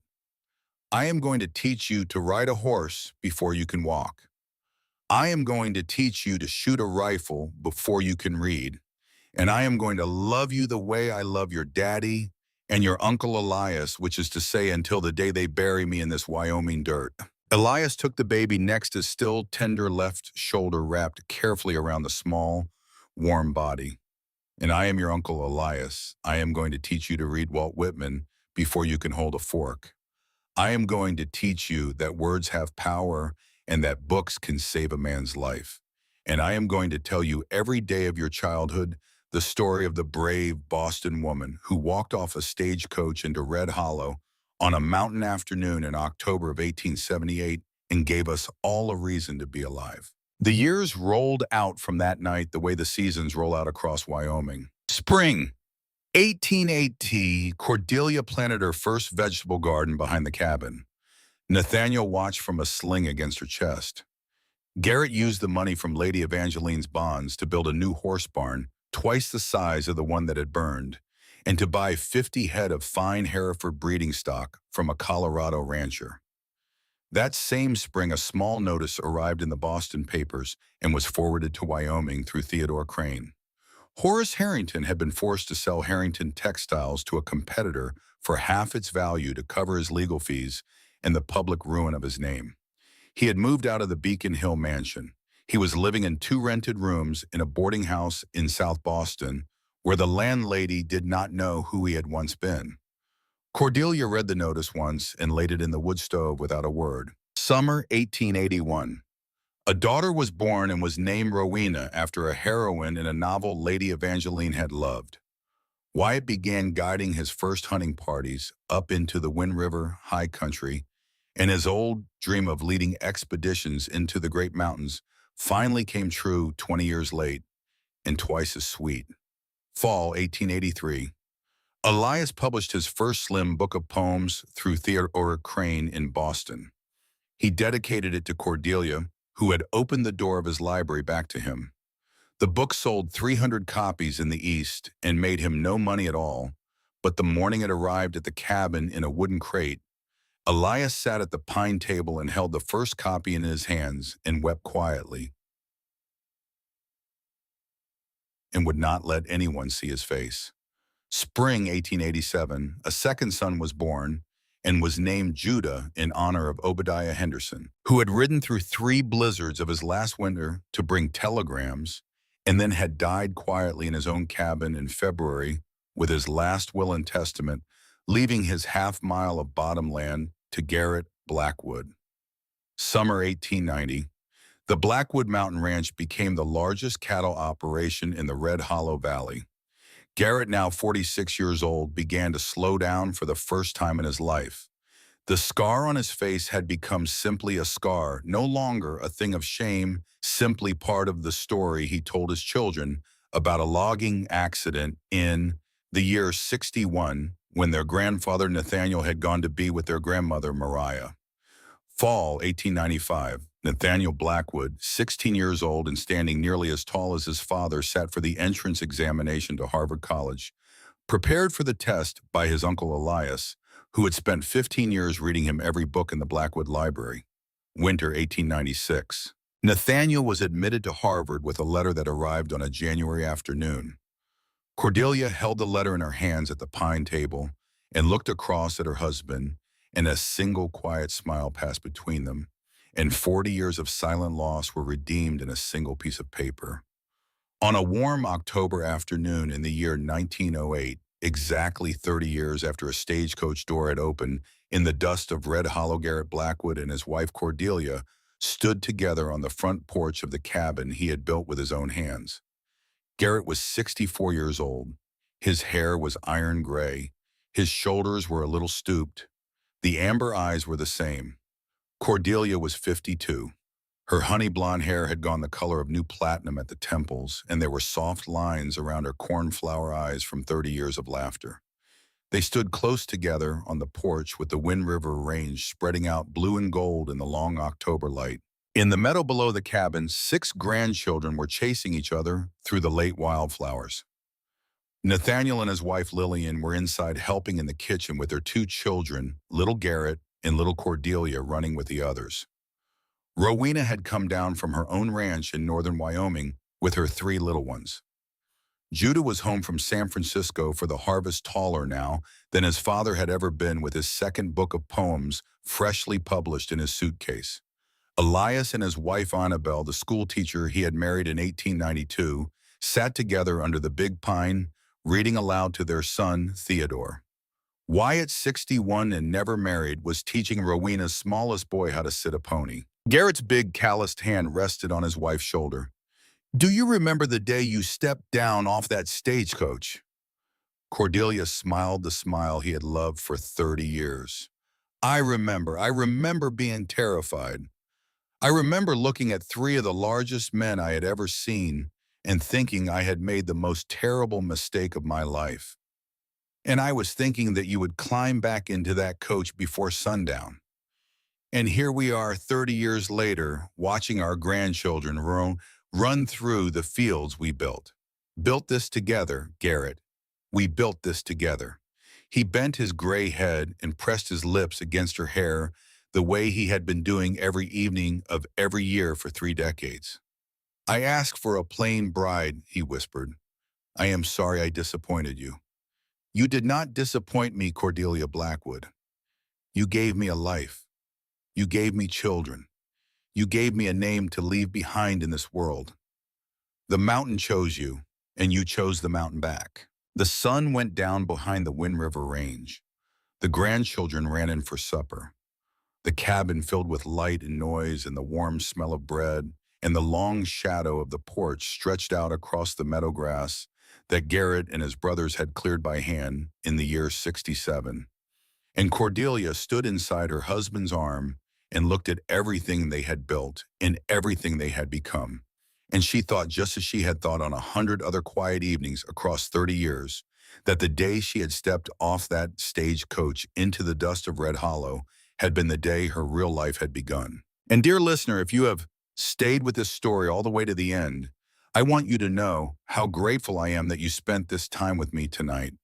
The story of Garrett and Cordelia Blackwood and the mountain that chose them both is the story of every man and every woman who ever walked into a hard country with nothing but a promise and built a life out of the rock and the snow and the love of one another. You are home now, right where you are supposed to be. If this story moved you, please tap that subscribe button so we can spend another evening together soon by another firelight in another Wyoming valley. Tell me in the comments what part of this story stayed with you the most. And until we meet again, I wish you peace, I wish you family, and I wish you the kind of love that walks towards you out of the dust of an October afternoon and never lets you go.